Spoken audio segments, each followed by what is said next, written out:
Hello my dear students, कैसे हैं आप सभी लोग। आज हम लोग थर्मोडायनामिक्स और थर्मोकेमिस्ट्री के बहुत ही शानदार प्रॉब्लम सॉल्व करेंगे। इस लेक्चर के अंदर हम लोग क्या क्या कवर करने जा रहे हैं आप देखिए सभी बच्चे। थर्मोकेमिस्ट्री के कुछ प्रॉब्लम सॉल्व करेंगे हम लोग, और साथ में फ्री एनर्जी के जो एडवांस पैटर्न के ऊपर प्रॉब्लम आते हैं वो सारे प्रॉब्लम हम लोग शुरू करने जा रहे हैं। ये वीडियो डेफिनेटली आप लोग के लिए बहुत अच्छा होने वाला है। सभी लोग ध्यान से देखेंगे प्रॉब्लम, वन बाय वन हम लोग डिस्कस कर रहे हैं। पहला प्रॉब्लम देखिए, कैलकुलेट प्रोटॉन एफिनिटी। हम इसको प्रोटॉन गेन एंथैल्पी भी बोलते हैं। Calculate proton affinity of NH3 gas from following data. और ये सारा डेटा आपको किलो जूल पर मोल में दिया हुआ है। जैसे कि स्टार्टिंग में बॉन्ड एनर्जी HH बॉन्ड की दे रखी है 100, एंथैल्पी ऑफ फॉर्मेशन NH3 का दिया हुआ है -10, राइट।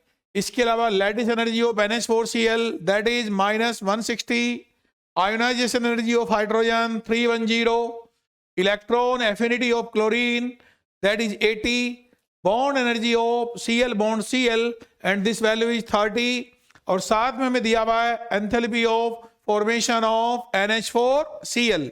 तो देखिए सबसे पहले हम इसका बॉन्ड हेबर साइकिल बनाने जा रहे हैं। कैसे बनेगा इसका बॉन्ड हेबर साइकिल, ध्यान देंगे सब बच्चे।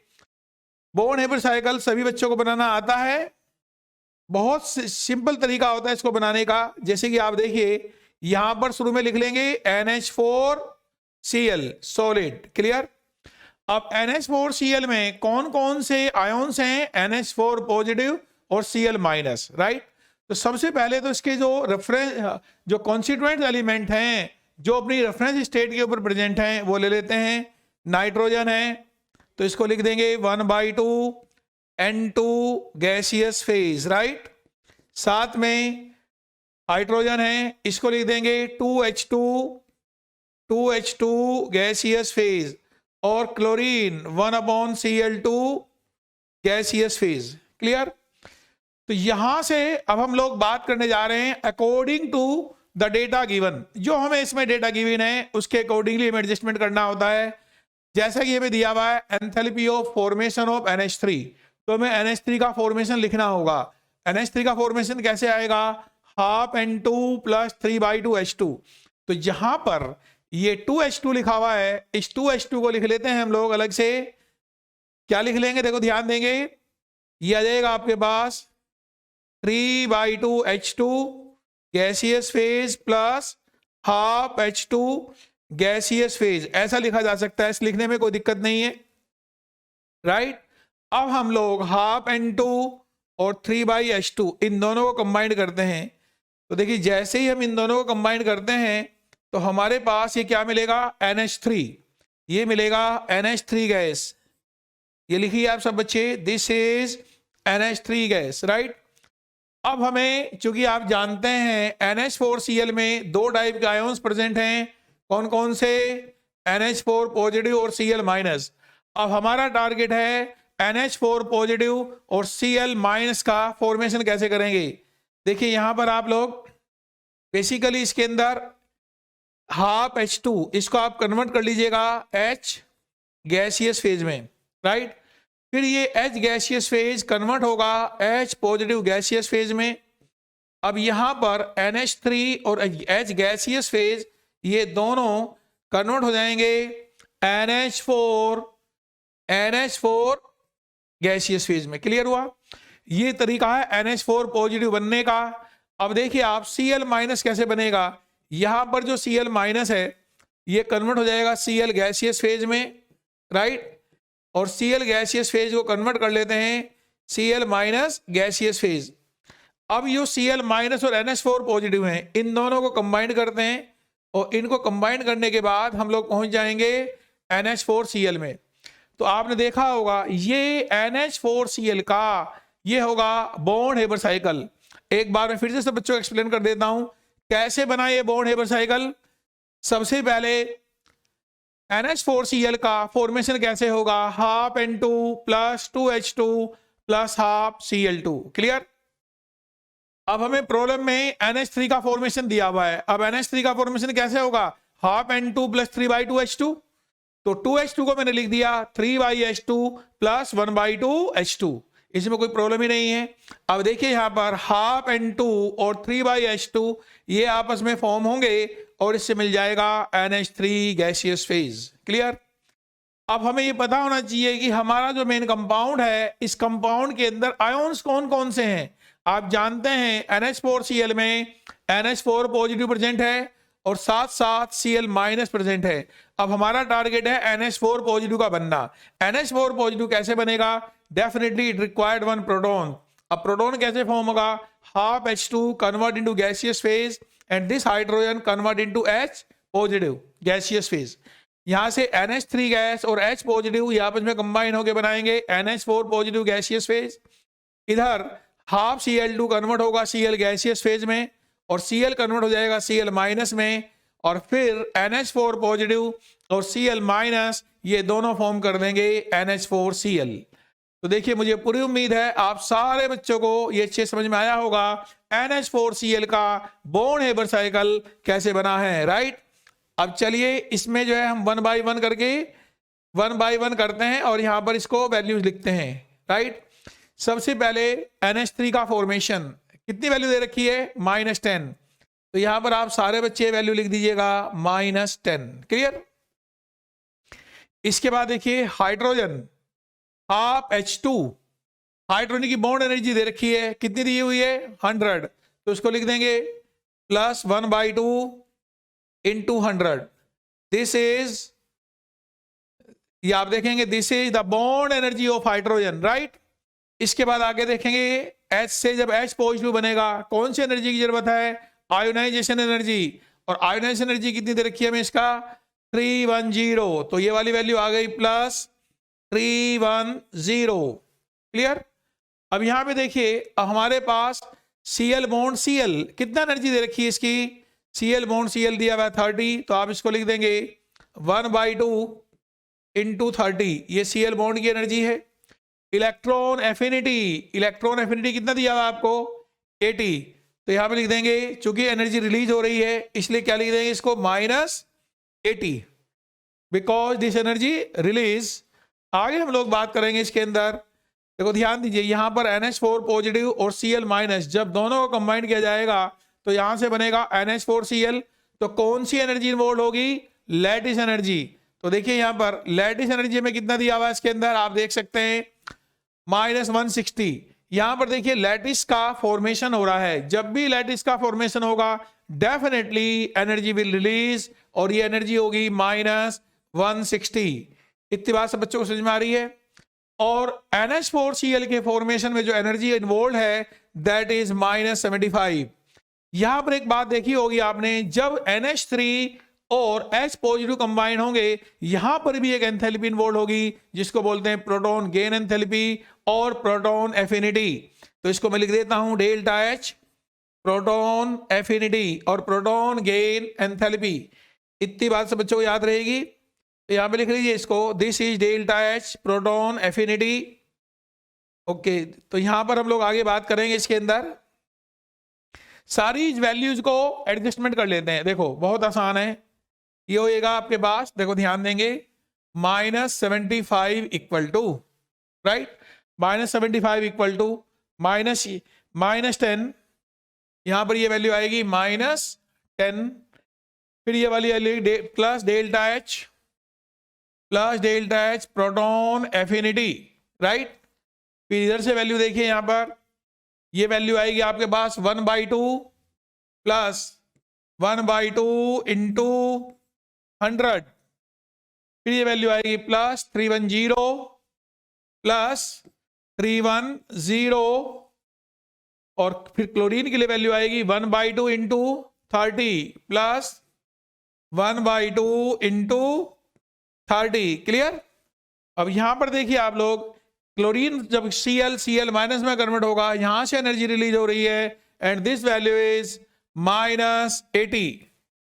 अब यहां से हमारे पास जो लैटिस एनर्जी है दैट इज 160 बिकॉज इस केस में लैटिस का फॉर्मेशन होगा definitely energy will release and this value is -160। तो एक बार ये जरूर देखना होता है कि आपने जो जो एनर्जी इन्वॉल्व है वो सारी कंसीडर कर ली है या नहीं, एक बार चेक कर लेते हैं। देखिए -75, यस दिस इज -75, -10 भी, डेल्टा एच प्रोटॉन एफिनिटी ये भी आ गया है। इसके बाद हाइड्रोजन का 1/2 × 100, यस। उसके बाद आयनाइजेशन एनर्जी 310 ये भी आ गया है। क्लोरीन का 1/2 × 30 ये भी आ गया है, और -80 एंड -160। तो इसका मतलब ने सारी की सारी जो एनर्जी है वो कंसीडर तो कर ली है। अब बस केवल इसको हम लोग सोल्व कर लेते हैं, क्या वैल्यू आएगी। देखिए ये आएगा आपके पास -75 equal to delta H proton affinity.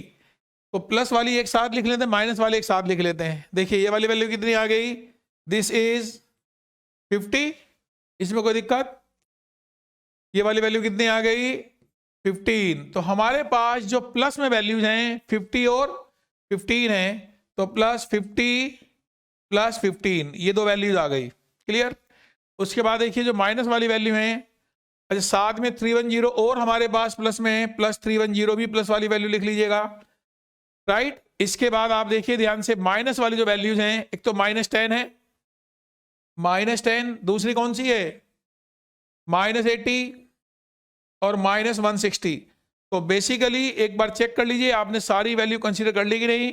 -75 equal to -10 yes आ चुका, -80 आ चुका, -160 आ चुका। उसके अलावा यहाँ पर +50 यस, +310 और +15 ये सारी वैल्यूज हमारे पास आ गई है। अब सिंप्लीफाई करते हैं, तो -75 equal to delta H proton affinity.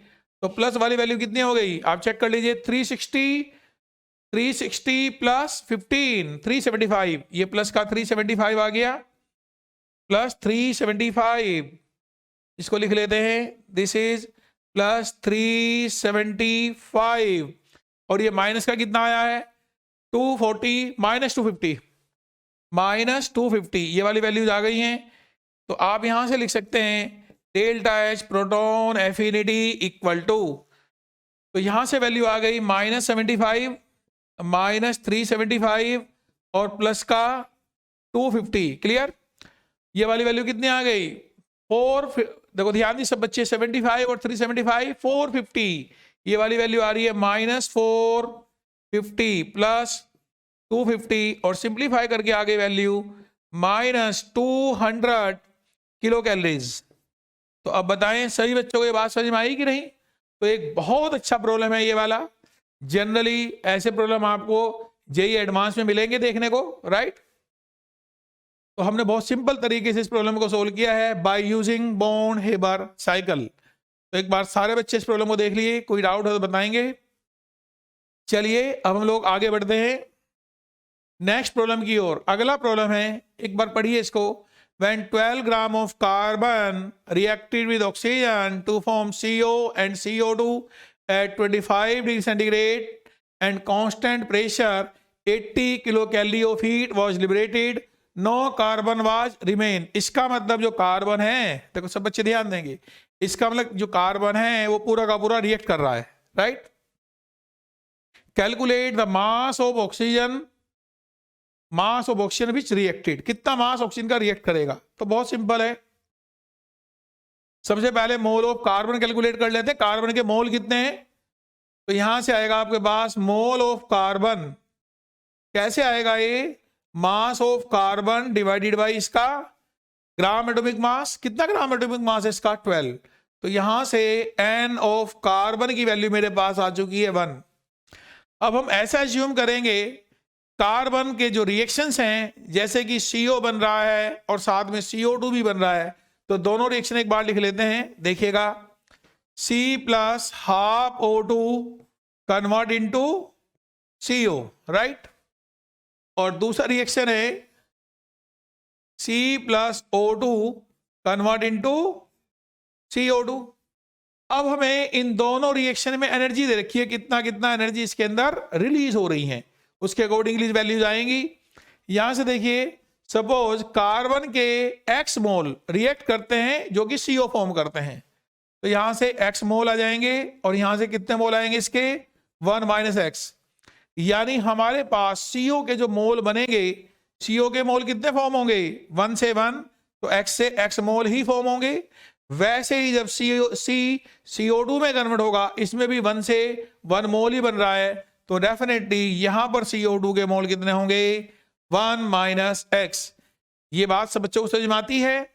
अब हम एक काम कर सकते हैं, अगर कार्बन के x मोल रिएक्ट कर रहे हैं तो आप यहां से देख सकते हैं O2 के कितने मोल रिएक्ट करेंगे, तो यहां पे लिख देता हूं NO2 = x/2।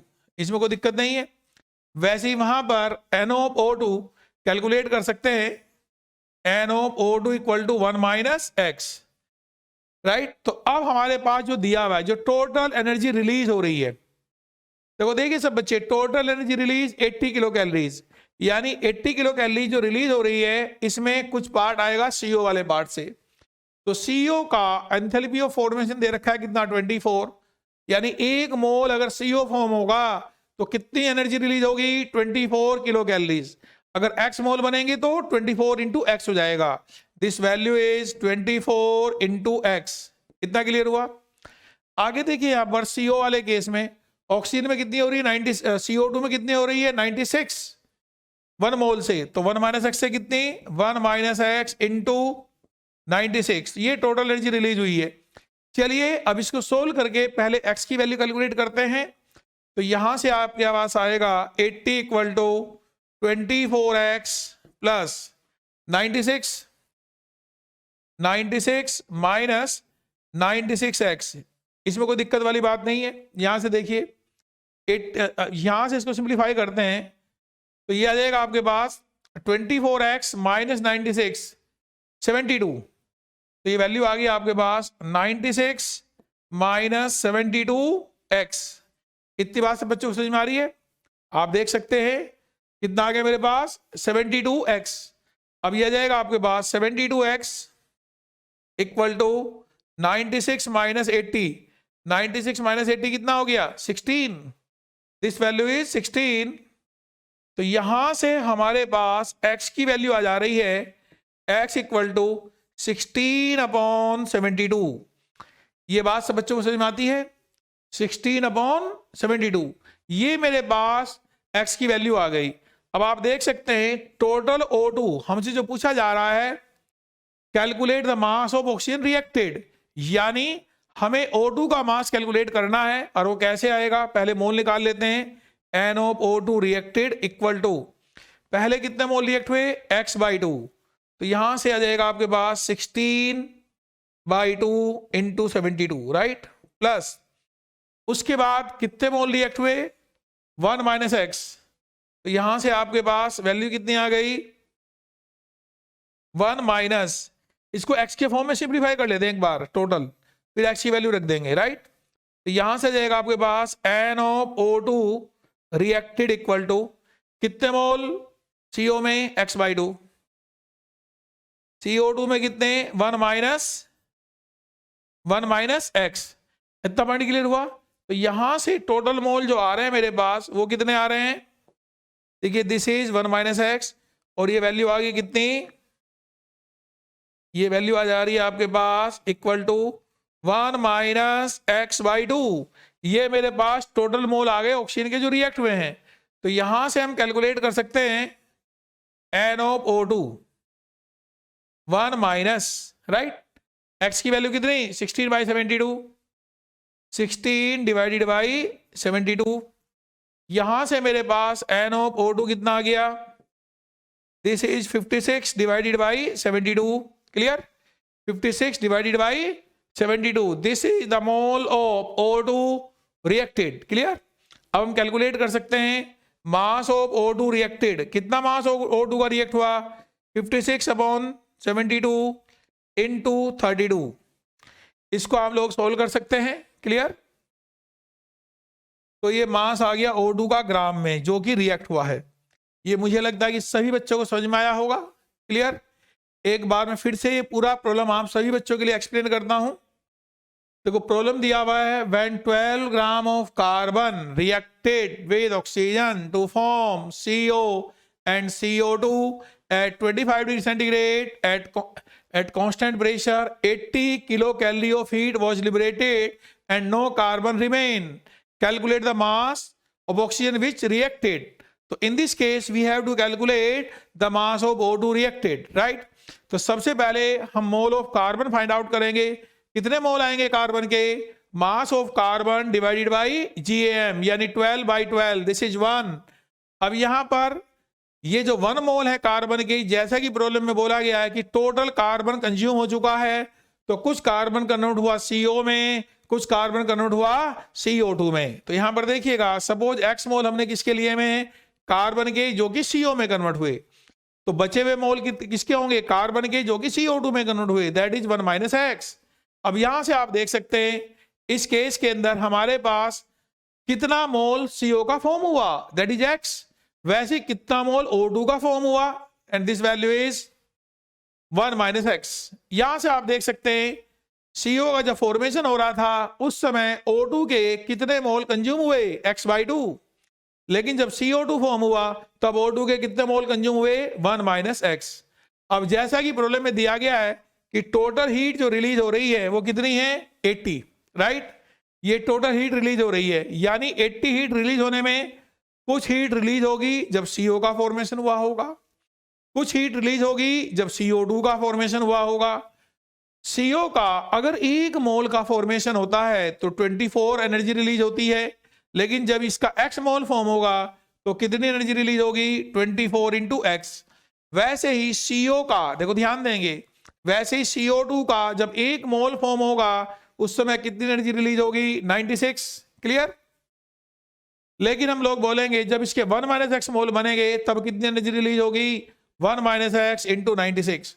तो यहां पर मेरे पास इक्वेशन आ गई 80 = 24x प्लस 1 - X × 96। इसको सिंप्लीफाई करिए, 24 plus 96 minus 96x, and this value is 96 minus 72। कितनी वैल्यू आ रही है? 72x। तो यहां से x की वैल्यू आ गई मेरे पास सोल्व करने के बाद 16/72। तो देखिए एक बार मैंने x कैलकुलेट कर लिया तो मैं मोल ऑफ O2 कितने कंज्यूम हुए, कितने रिएक्ट हुए, वो कैलकुलेट कर लूंगा। x/2 यहां पर और 1 - X यहां पर, यानी x/2 plus 1 - X, and this value is 1 - X/2। आप x की वैल्यू रख दीजिएगा 16/72। तो यहां से आपके पास आ जाएगा 56 डिवाइडेड बाय 72। ये O2 के जो मोल आ गए जो कि रिएक्ट हुए। अब मास ऑफ O2 कितना? आप इसके मोलर मास से मल्टीप्लाई कर दो, सिंपल, यानी 56/72 × 32। तो मुझे उम्मीद है आप सारे बच्चों को अच्छे से प्रॉब्लम समझ आया होगा। आप एक बार देख लीजिए इसको। चलिए अब हम लोग नेक्स्ट प्रॉब्लम की तरफ चलते हैं। अगला जो प्रॉब्लम है ये भी एक बहुत बढ़िया प्रॉब्लम है, देखिएगा। Calculate change in enthalpy, calculate the enthalpy change when infinitely dilute solution. जो ये इनफाइनाइटली डाइल्यूट सॉल्यूशन होते हैं इनको बोला जाता है एक्वस सॉल्यूशन। याद रखना क्या बोलते हैं इनको? Aqueous solution of CaCl2 and Na2CO3 mixed.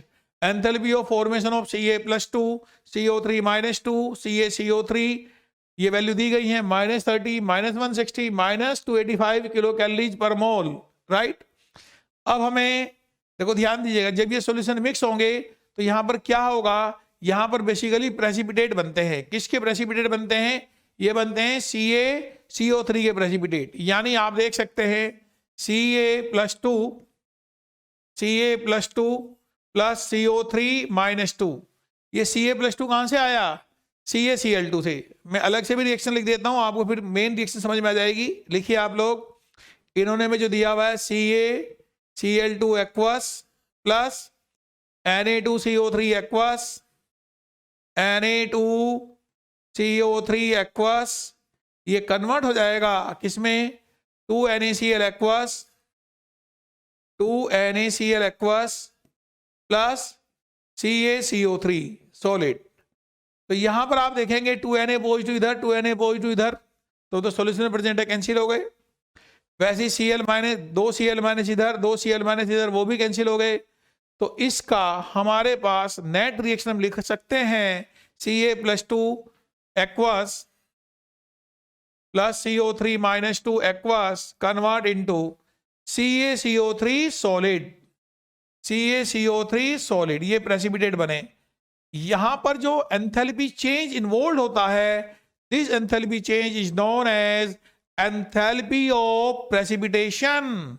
तो देखिए ध्यान से, ये जो डेल्टा आर एच है इसको हम बोलते हैं एंथैल्पी ऑफ प्रेसिपिटेशन।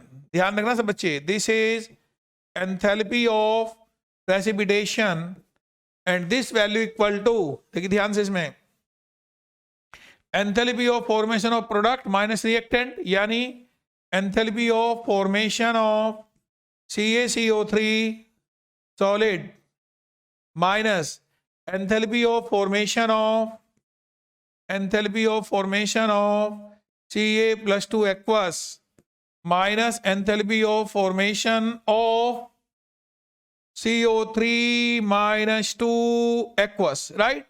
अब एक बार ये सारी वैल्यूज रख दीजिए आप लोग, तो यहां से मेरे पास जो वैल्यू आएगी, CaCO3 की वैल्यू कितनी दे रखी है चेक करिए, CaCO3-2 CaCO3 ये वैल्यू दे रखी है -285, this is -285।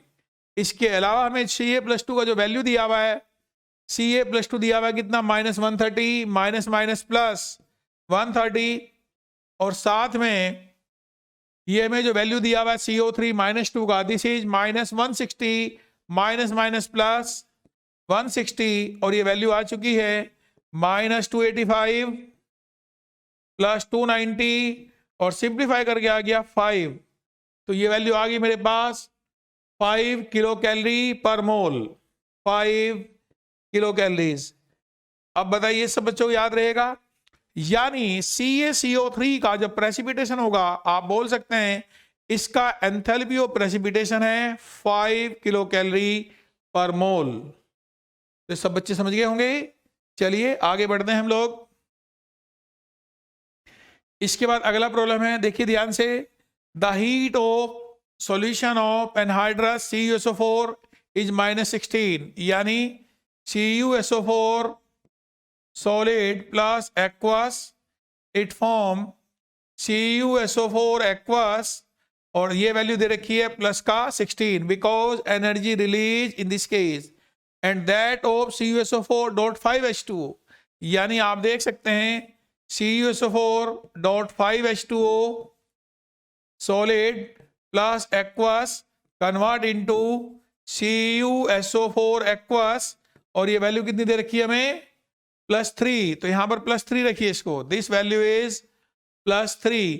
Calculate heat of, देखो ध्यान दीजिए, calculate heat of hydration of CuSO4, यानी हमारा जो टारगेट इक्वेशन है, ये तो इक्वेशन हमें दिए हुए हैं, what is our target equation, हमारा टारगेट इक्वेशन कौन सा है वो मैं लिखता हूं आप सब बच्चों के लिए।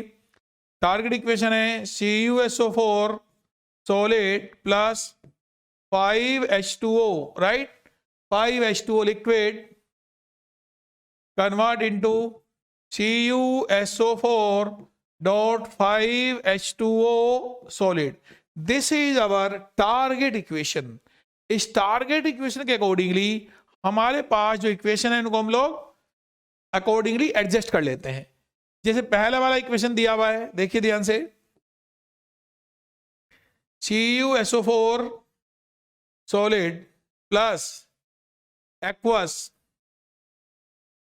plus 5H2O, it convert into CuSO4 aqueous plus 16। यहां पर एक बात सब बच्चों को ध्यान रखनी है, कौन सी, देखिए एक्वस सॉल्यूशन के अंदर अगर आप और H2O मॉलिक्यूल ऐड कर देंगे तो वहां पर फर्दर एंथैल्पी चेंज नहीं होगा, यानी enthalpy change of dilution of aqueous solution is 0, this value is 0। Clear हुआ। अब हमें जो दूसरा इक्वेशन दिया हुआ है, इस इक्वेशन को हम लोग थोड़ा सा चेंज करके लिख देते हैं, देखिए ध्यान से, यानी आप देखिए किस टाइप से, यहां पर एक प्लेन मीटर लगा दीजिए और प्लेन मीटर से लिख दीजिए, ये वैल्यू आएगी आपके पास CuSO4 एक्वस, ये आ जाएगा CuSO4.5H2O solid plus aqueous plus 3, ये वैल्यू आएगी। अब मैं अगर दोनों इक्वेशन को ऐड कर देता हूं, देखो ध्यान देना, अगर मैं दोनों इक्वेशन को ऐड कर देता हूं तो ऐड करने पे क्या होगा, ये आपस में कैंसिल हो गए और यहां से आप लिख सकते हैं CuSO4 solid plus 5H2O convert into CuSO4 dot 5H2O CuSO4 dot 5H2O solid और प्लस 19। तो हमें जो गिवन रिएक्शन है, अगर पूछा जाए इस रिएक्शन का डेल्टा RH क्या होगा, दिस इज -19। तो मैं ये बोल सकता हूं enthalpy of hydration of CuSO4 is equal to -19 और यूनिट होगा किलो कैलोरी पर मोल। तो देखिए ये प्रॉब्लम आप सब बच्चों को अच्छे समझ में आया होगा, बहुत ही आसान प्रॉब्लम है लेकिन एग्जाम में पूछा जाता है। देखिए CuSO4 aqueous convert into CuSO4 aqueous और कितनी एनर्जी रिलीज हुई थी, -16। तो -16 हमने इधर एनर्जी रिलीज कराते हुए दिखा दिया, राइट। वैसे ही CuSO4 जो हाइड्रेटेड सॉल्ट है, जब वो एक्वस में कन्वर्ट हुआ था उस समय एनर्जी एब्जॉर्ब हुई थी, वो कितनी थी 3। तो हमने दोनों इक्वेशन लिख दिए और हमारा जो टारगेट इक्वेशन है, this is our target equation. तो हमेशा याद रखना अकॉर्डिंग टू टारगेट इक्वेशन हम लोगों को वैल्यू एडजस्ट करनी होती है। जैसे कि CuSO4 solid plus 5H2O liquid convert into CuSO4 dot 5H2O solid. अब करना क्या है इसके अंदर, अब हमें CuSO4 सॉलिड ये लाना है राइट हैंड साइड में। तो हमारा जो सेकंड इक्वेशन है उस रिएक्शन को उल्टा करके लिख देते हैं और वो इक्वेशन आएगा CuSO4 aqueous convert into CuSO4 dot 5H2O plus aqueous plus 3। अगर मैं इन दोनों इक्वेशन को ऐड करता हूं, राइट, अगर मैं इन दोनों इक्वेशन को ऐड करता हूं तो आप देख रहे होंगे CuSO4 aqueous CuSO4 aqueous convert होता है, मतलब ये कैंसिल होता है। और फाइनल इक्वेशन मेरे पास जो आता है, ये आता है CuSO4 solid plus 5H2O convert into CuSO4 dot 5H2O solid और यहां पर 16 प्लस 3 इक्वल टू 19। तो यहां से रिएक्शन का delta RH, this is enthalpy of hydration. इसको ये भी बोल सकते हैं this is enthalpy of hydration और ये वैल्यू कितनी आ गई, -19 किलो कैलोरी पर मोल। क्लियर हो सब बच्चों को यहां पर। चलिए आगे बढ़ते हैं, ये सभी बच्चों को समझ में आ गया होगा अच्छे से। अगला प्रॉब्लम देखिए आप लोग, ये भी एक बहुत शानदार प्रॉब्लम है। The heat of combustion of acetylene is 310 kilo calorie if heat of formation of CO2 H2O are -90 and -70 kilo calorie respectively. Calculate C triple bond C bond energy given that heat of atomization of carbon 150 kilo calories, HH bond energy and CH bond energy ये हमें kilo calories में दी हुई है 195। तो देखो कैसे ये problem solve होगा। सबसे पहले हम लिखेंगे कंबशन ऑफ एसिटिलीन, राइट। अब आप सारे बच्चे जानते होंगे एसिटिलीन क्या फॉर्मूला होता है, C2H2 गैसियस फेज प्लस, अब इसका रिएक्शन किससे कराएंगे, O2 से, O2 gaseous phase, it convert into CO2 gaseous phase plus H2O liquid plus H2O liquid। तो कंबशन इक्वेशन में अगर टेम्परेचर मेंशन नहीं है, आपको हमेशा H2O को लिक्विड फेज में ले जाना है। अब एक बार इस रिएक्शन को जरा सब बच्चे बैलेंस कराएं, क्या बैलेंस होगा। तो बैलेंसिंग के लिए हम लोग बात करते हैं, इसमें 2 कार्बन इधर 2 इधर ऑलरेडी बैलेंस हैं, हाइड्रोजन ऑलरेडी बैलेंस है, ऑक्सीजन कितने हो गए इधर 4 और 1 5 ऑक्सीजन इस साइड है। तो यहां पर ऑब्वियसली आपको 5/2 लिखना होगा, क्लियर। और याद रखें एंथैल्पी ऑफ कंबशन हमेशा नेगेटिव होगा, कितना होगा, नेगेटिव। तो आपको यहां पर जो एंथैल्पी ऑफ कंबशन है ये वैल्यू कितनी दी हुई है, -310। तो ये वैल्यू आएगी enthalpy of combustion equal to वही product minus reactant 2 times enthalpy of formation of CO2 gas, right, plus enthalpy of formation of H2O liquid, right, minus enthalpy of formation of C2H2 gaseous phase minus 5/2 enthalpy of formation of O2 gas. ये हमने सारे compound जो भी इसमें involve थे सारे लिख लिए हैं।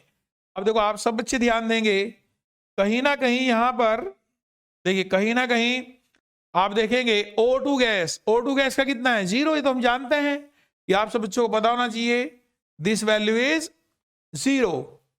अब यहां पर एंथैल्पी ऑफ कंबशन दिया हुआ है -310, क्लियर, दिस वैल्यू इज -310।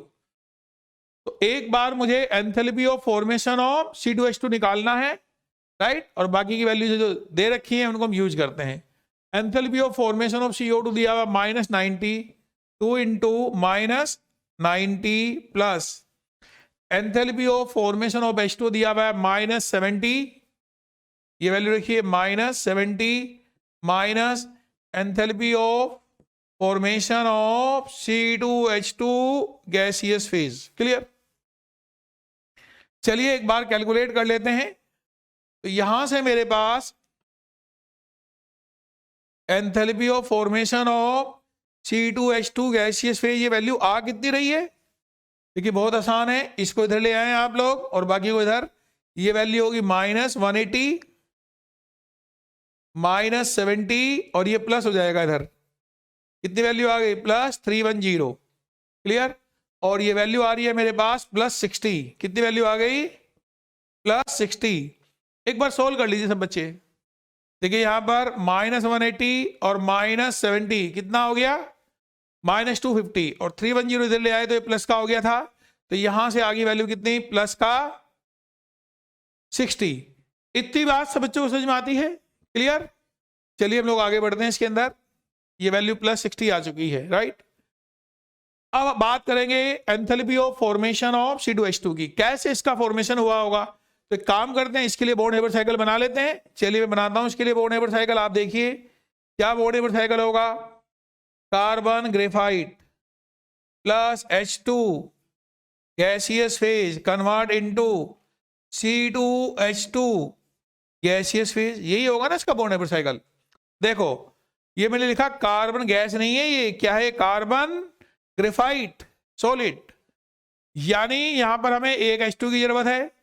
तो सबसे पहले कार्बन ग्रेफाइट को कन्वर्ट करना होगा कार्बन गैसियस फेज में, राइट, इसमें कन्वर्ट होगा कार्बन गैसियस फेज में, और यहां पर H2 को कन्वर्ट करना होगा 2H गैसियस फेज में, क्लियर।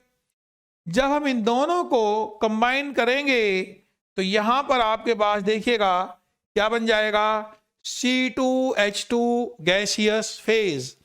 अब देखो जो जो एनर्जी इन्वॉल्व हैं वो सारी एनर्जी लिख लेते हैं हम लोग।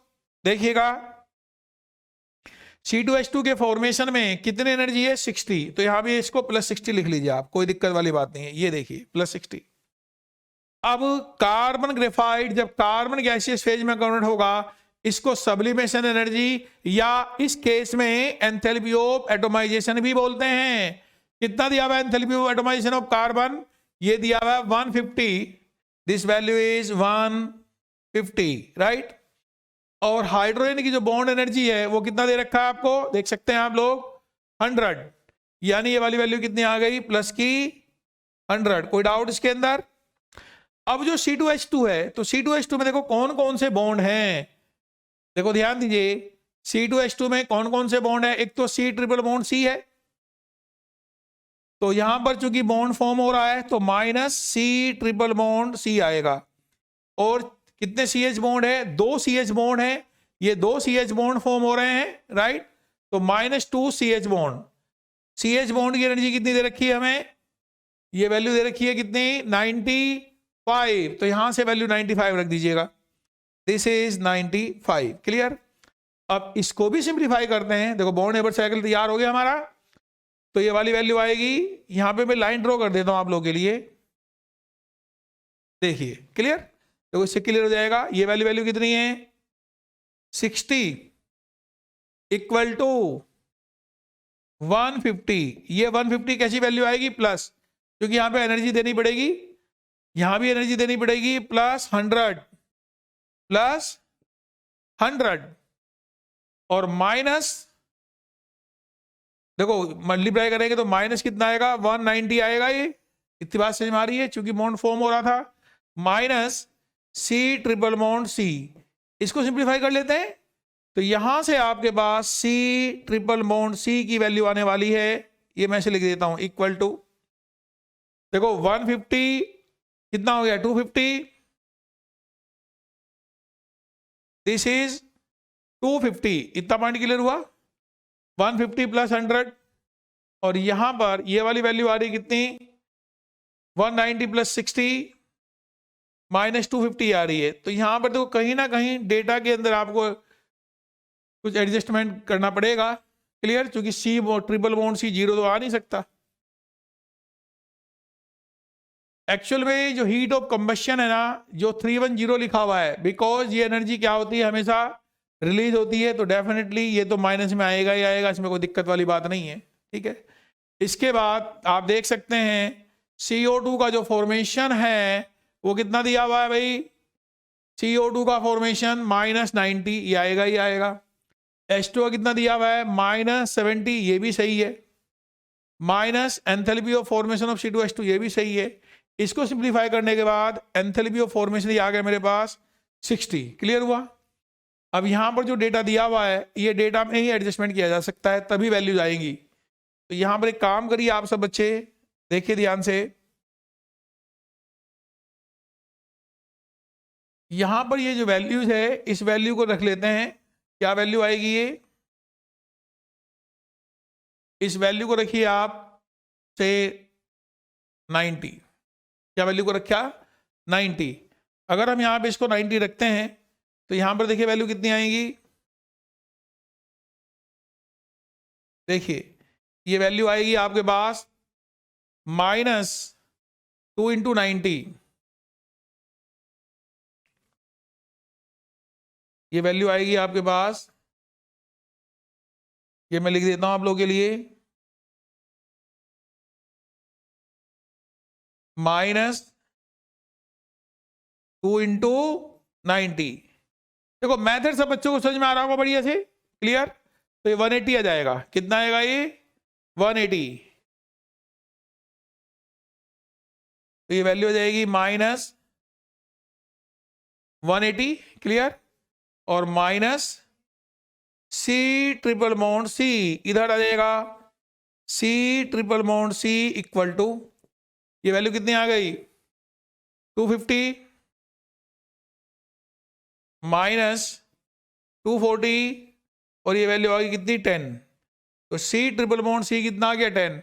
तो यहां पर एक बात ध्यान देना, मेथड तो यही होगा, इसी टाइप से आप सोल्व करेंगे। हाँ इतना जरूर है कि आपको जो वैल्यू दी होंगी आप अकॉर्डिंगली सारे डेटा एडजस्ट कर लेंगे। एक बार नोट करिए, देखिए एक बार ये प्रॉब्लम फिर से मैं आप लोगों के लिए रिपीट कर रहा हूं और सब बच्चे ध्यान देंगे। सबसे पहले C2H2 का कॉम्बशन हुआ, तो देखो एक बार रिएक्शन बैलेंस है कि नहीं, 2CO2 प्लस H2O लिक्विड बनेगा, क्लियर। उसके बाद यहां पे ऑक्सीजन देखिए, 2 कार्बन इधर 2 इधर बैलेंस हैं, हाइड्रोजन 2 इधर हैं 2 हाइड्रोजन इधर हैं। इसके बाद आप देख सकते हैं ऑक्सीजन 4 और 1 5, तो यहां पर 5/2, यानी ये इक्वेशन हमारी बैलेंस है, ये जरूर देखना पड़ेगा आप लोगों को।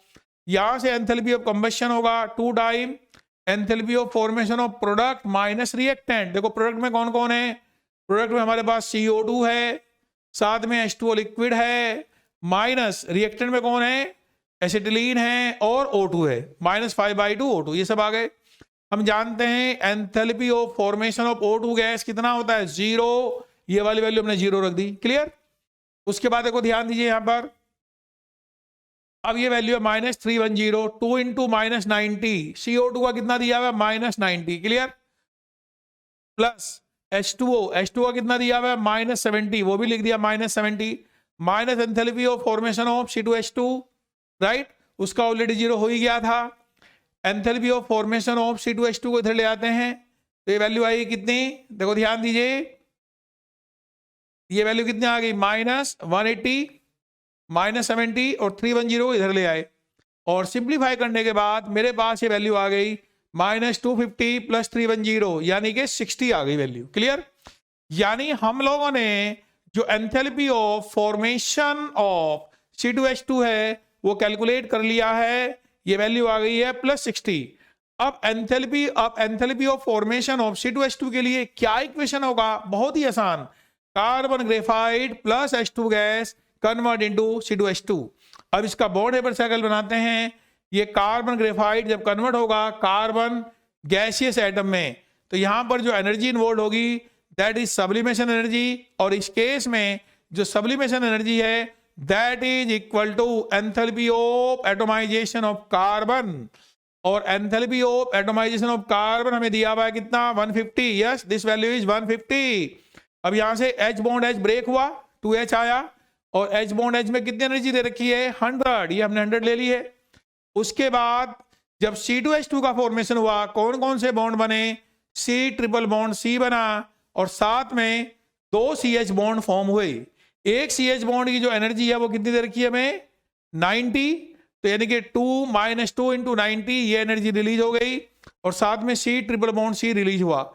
अब क्या इक्वेशन बनेगा? बहुत ही simple, 60 = 150 + 100, right, -180 -C triple bond C, और आप इसको सिंप्लीफाई करिए, ये कितना हो गया? 250, इधर चला जाएगा, कितना हो जाएगा? 240। तो finally C triple bond C ये वैल्यू आ गई हमारे पास 10, और यही हमारा फाइनल आंसर है। इसको सब बच्चे नोट कर लीजिए एक बार। क्लियर? चलिए अगले प्रॉब्लम की तरफ बढ़ते हैं हम लोग।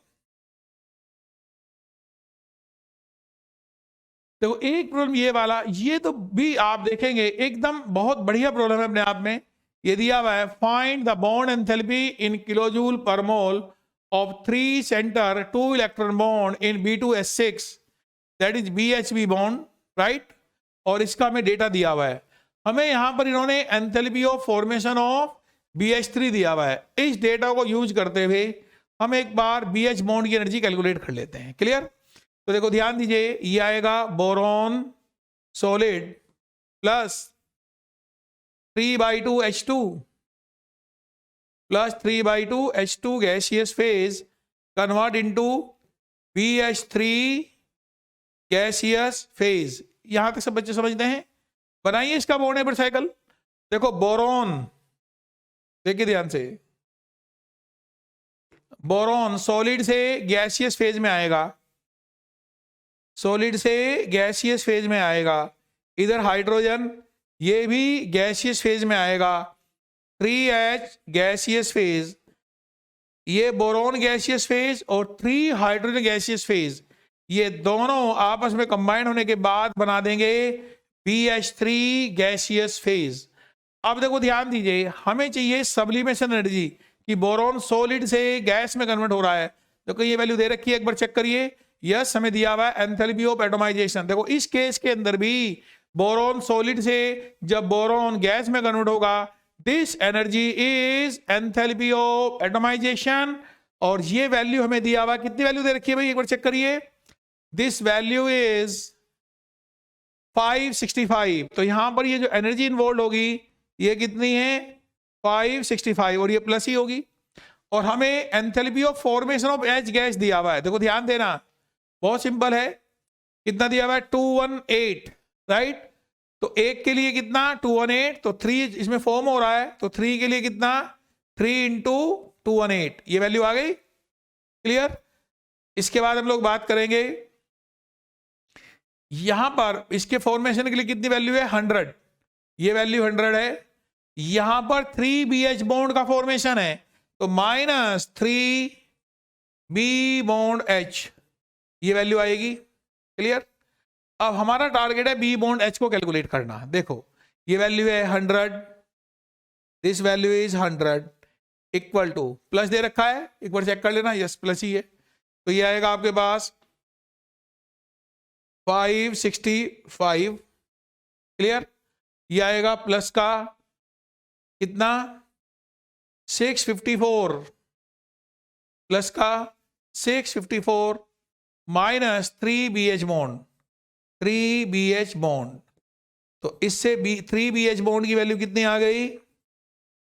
3BH बॉन्ड इक्वल टू, एक बार चेक करिए, ये कितना आ गया 9, 4 + 5 9, 1 6 12, 1 7 12, क्लियर। 1 2 9 9 माइनस 100। लेकिन फिर भी एक बार कैलकुलेशन चेक कर लीजिए आप सब बच्चे इसकी, क्या कैलकुलेशन है। देखो 5 + 4 9, 5 and 4 9, 6 and 5 11। ये वाली वैल्यू कितनी है? 11 वैल्यू है। This value is 11। एक मिनट दोबारा कर लेते हैं, एक बार चेक करिए सब बच्चे। यहां पर 5 + 4 दिस इज 9, 5 + 6 11, 1 1 2 1 9 ये वैल्यू आ गई, ठीक है। और माइनस 100 ये वैल्यू आ गई आपके पास 1 1 1 1 9 आ गई वैल्यू। क्लियर हुआ? क्या वैल्यू आ रही है? 1 1 1 9। एक बार चेक कर लीजिएगा। और यहां से BH बॉन्ड की जो एनर्जी है ये आ गई मेरे पास 1 1 1 9 डिवाइडेड बाई 3। इतनी बात सब बच्चों समझ में आ गई। तो यहां से बेसिकली हमने BH बॉन्ड की एनर्जी निकाल ली है, राइट। अब हम लोग आगे बढ़ते हैं इसके अंदर। देखो ध्यान देंगे, अब बोरेन का फॉर्मेशन है B2S6 का, जिसमें कितने एनर्जी इन्वॉल्व है? 36। तो बोरेन का फॉर्मेशन कैसे होगा ये भी दिखा दीजिए। Boron 2 boron solid, right, plus 3H2 gaseous phase, 3H2 gaseous phase, it convert into B2S6, it convert into B2H6 gaseous phase, right। अब B2S6 में कौन कौन से बॉन्ड होते हैं ये आपको सब बच्चों को पता है पहले से ही। मैं इसके बॉन्ड बना देता हूं आप लोगों के लिए। ये बॉन्ड है इसके अंदर बोरॉन, ये वाला बोरॉन, यहां पे देखिएगा ये 2 बनाना बॉन्ड होंगे, या इसको बोलते हैं 2 इलेक्ट्रॉन 3 सेंटर बॉन्ड, और ये आएंगे BH। ये हमने बोरॉन में कौन कौन से बॉन्ड होते हैं सब बना लिए हैं, राइट। बहुत सिंपल है, आप सब बच्चे इस स्ट्रक्चर को जानते भी हैं। क्लियर। अब देखिए ये आएगा 2 बोरॉन गैसियस फेज, राइट। यहां पर आएगा 6 हाइड्रोजन गैसियस फेज। क्लियर। अब मैं इन दोनों को कनेक्ट करूंगा, इन दोनों को कनेक्ट करेंगे तो हम यहां पहुंच जाएंगे। और यहां पर बोरॉन के फॉर्मेशन में कितनी एनर्जी इन्वॉल्व है? ये है 36। यहां पर ये वैल्यू लिख लीजिए, दिस वैल्यू इज 36। तो यहां से आप लिख सकते हैं ये आ जाएगा मेरे पास 36 इक्वल टू, अब 2 बोरॉन में देखो ध्यान दीजिए, एक में कितनी एनर्जी इन्वॉल्व थी? Enthalpy of atomisation 565। तो 2 में कितनी हो गई? 2 × 565, और ये आएगा 6 × कितना आएगा ये? 218। इतनी बात समझ में आ रही है? तो एक बार ये एनर्जी भी देख लीजिएगा। और साथ में 4 BH बॉन्ड होंगे। कितने BH बॉन्ड हैं? 4। तो -4 B बॉन्ड H, और 2 होंगे -2 BH बॉन्ड, 2 होंगे आपके पास 2 इलेक्ट्रॉन 3 सेंटर बॉन्ड, यानी बनाना बॉन्ड। क्लियर। अब देखिए एक बार वैल्यू चेक कर लीजिए, ये वैल्यू आई कितनी? 10 3। तो ये वैल्यू आ रही है 1130। यस 1130। ये वैल्यू कितनी आ रही है? 48, राइट। 48, ये 0 1028 आ गया। ये कितनी वैल्यू आ रही है? 1028। क्लियर। तो आप देख भी सकते हैं 200 × 6 1200, राइट। और 1200, तो एक बार चेक करिए वैल्यूज भाई। देखो वैल्यू चेक करो, ये वैल्यू आ रही कितनी? 1200 तो एक आ रही है, और 1308 आएगा। तो चेक करिए, this value should be 1308। Check करते हैं कितना आ गया आपके पास? 4। कितना आ गया? हाँ 13। यस 1308 आ रही है, करेक्ट है, कोई दिक्कत नहीं है। अब आप ये वैल्यू रखिए 36 इक्वल टू, ये वाली वैल्यू कितनी? 1130। क्लियर। ये वाली वैल्यू कितनी? 1308 क्लियर, -4 BH बॉन्ड, -4 इंटू एक BH बॉन्ड की एनर्जी है 1119 by 3, -2 BHB bond, -2 BHB bond. यहां से आप सोल्व करेंगे तो मेरे पास BHB बॉन्ड की जो एनर्जी आएगी that will be 455 kilojoule per मोल। इतनी बातें सब बच्चों को समझ में आ रही हैं। तो यहां पर भी एक बार आप सारे बच्चे चेक कर लीजिएगा, बहुत आसान है। सबसे पहले हमने BH3 का फॉर्मेशन देखा, B plus 3H3/2H2 convert into BH3। यहां पर हमें जो एनर्जी दे रखी थी फॉर्मेशन में 100 थी, और एंथैल्पी ऑफ एटोमाइजेशन ये हमें कितना दिया हुआ है 565, और 3 इंटू 218 ये हाइड्रोजन के केस में आएगा। यहां पर आएगा 100 इक्वल टू 565 प्लस 654, कितनी वैल्यू आ रही है 654 माइनस 3 BH बॉन्ड। इसको जब आप सिंप्लीफाई करेंगे तो वैल्यू आ रही है कितनी, देखो चेक कर लीजिएगा, 9 11 12 1219 माइनस 100 इक्वल टू 1119। तो यहां से हमने BH बॉन्ड की एनर्जी कैलकुलेट कर ली है, जो कि हमारे पास 1119 बाई 3 ये वैल्यू आ चुकी है। यहां तक सब बच्चों को समझ में आता है। अब बनाते हैं डाइबोरेन वाला, इसका बॉन्ड नेबर साइकिल बनाते हैं। 2 boron solid plus 3/2H2 gaseous phase convert into B2S6। अब इसके फॉर्मेशन में कितनी एनर्जी इन्वॉल्व है 36, राइट। अब बोरॉन सॉलिड से गैसियस फेज में जाता है, एंथैल्पी ऑफ एटोमाइजेशन इन्वॉल्व है। 1 मोल के लिए 565, तो 2 के लिए कितनी 2 इंटू 565, और ये वैल्यू 1130। वैसे ही एक हाइड्रोजन फॉर्मेशन में 218 है, तो 6 में कितना 218 इंटू 6, और वैल्यू आ गई 1308। अब ये जो आपने डाइबोरेन बनाया है, इसका जो स्ट्रक्चर है इसके अकॉर्डिंगली 2 BHB बॉन्ड है इसके अंदर, यानी बनाना बॉन्ड, और 4 BH बॉन्ड है इसके अंदर।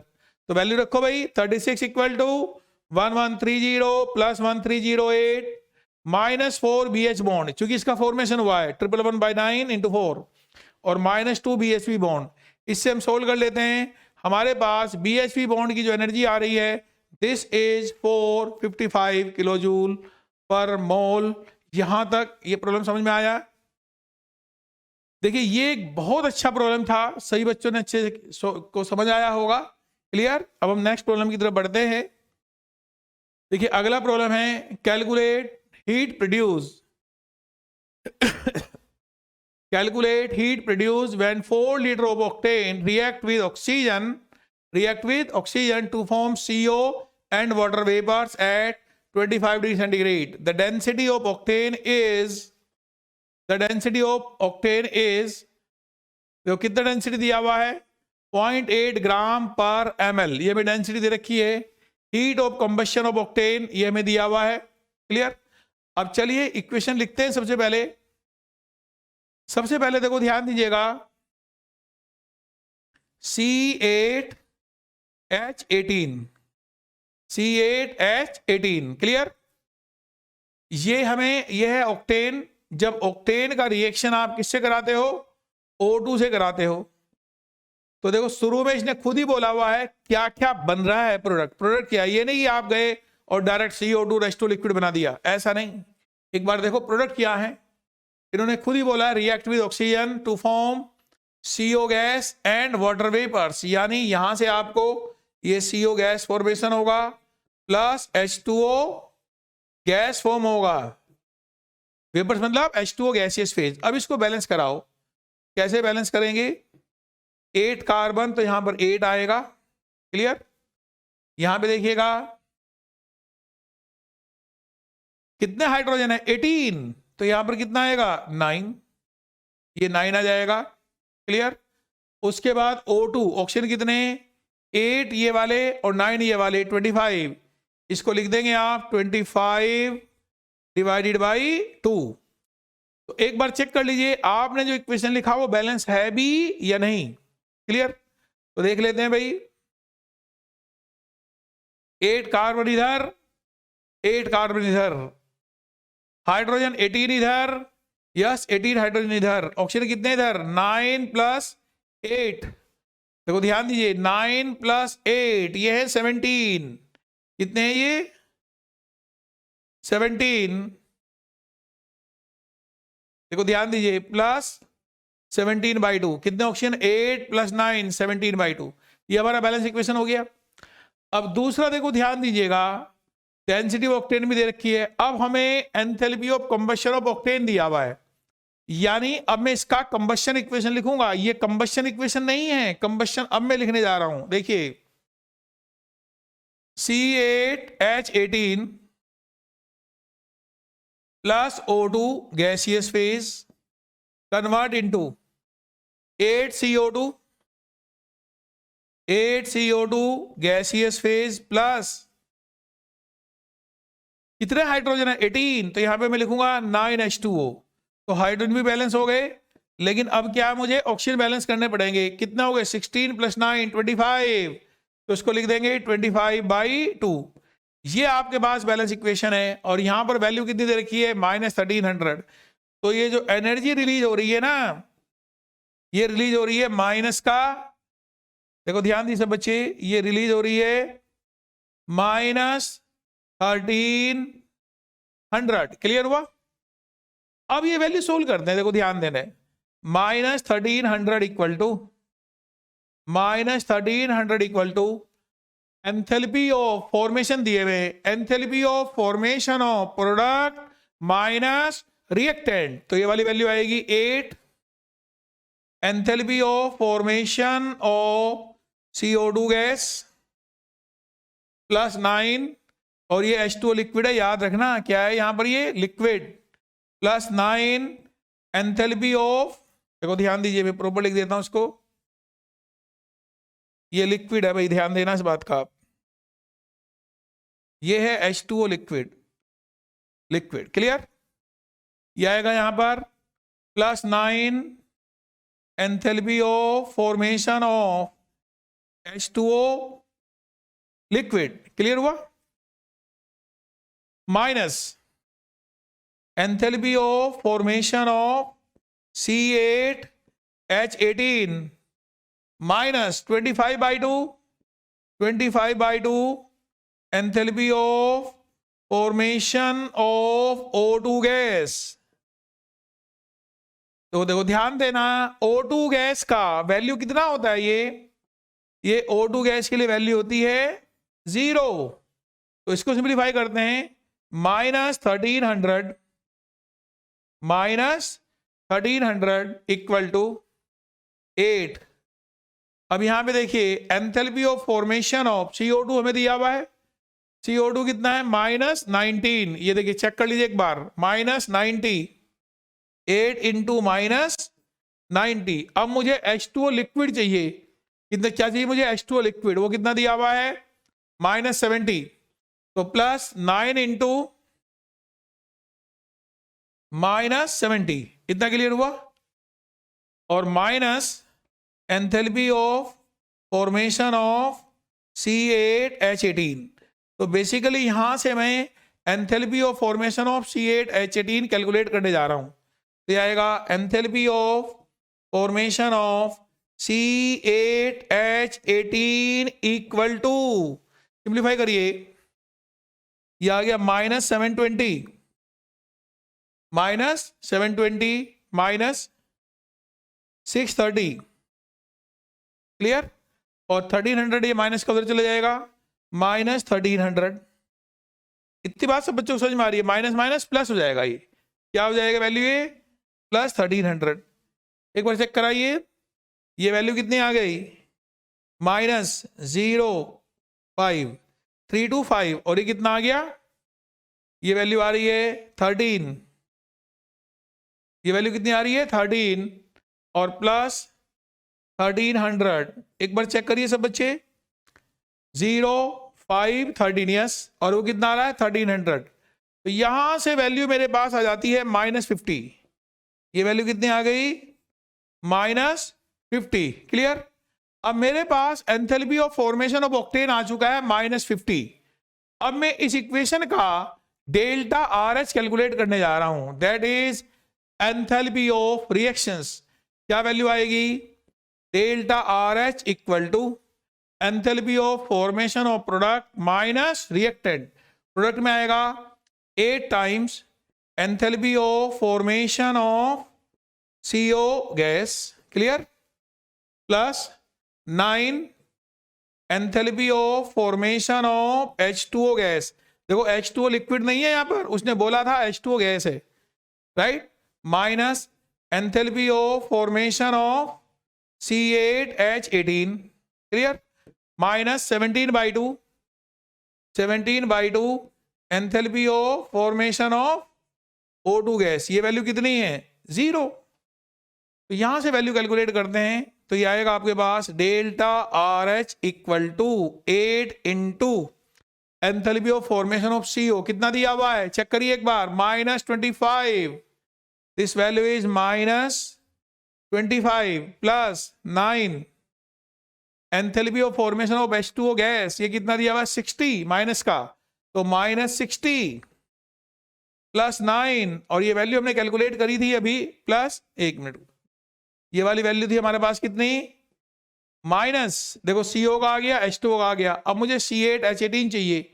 ये वैल्यू कितनी दी हुई है, हमने कैलकुलेट करी है -50। This value is minus minus plus हो जाएगा, माइनस माइनस प्लस 50, राइट। अब इसको सिंप्लीफाई कराइए, O2 वाला केस तो 0 ही है, राइट। ये आ गया -200 माइनस 540 प्लस 50, यही है ना भाई।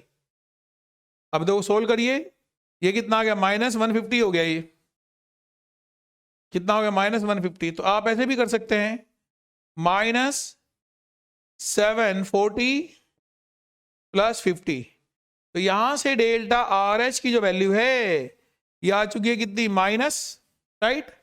740 में से 50 माइनस कर दो, 690, -690 आ गया। ये क्या वैल्यू आई है मेरे पास, माइनस का 690 kilo calories, right, 690 kilo calories.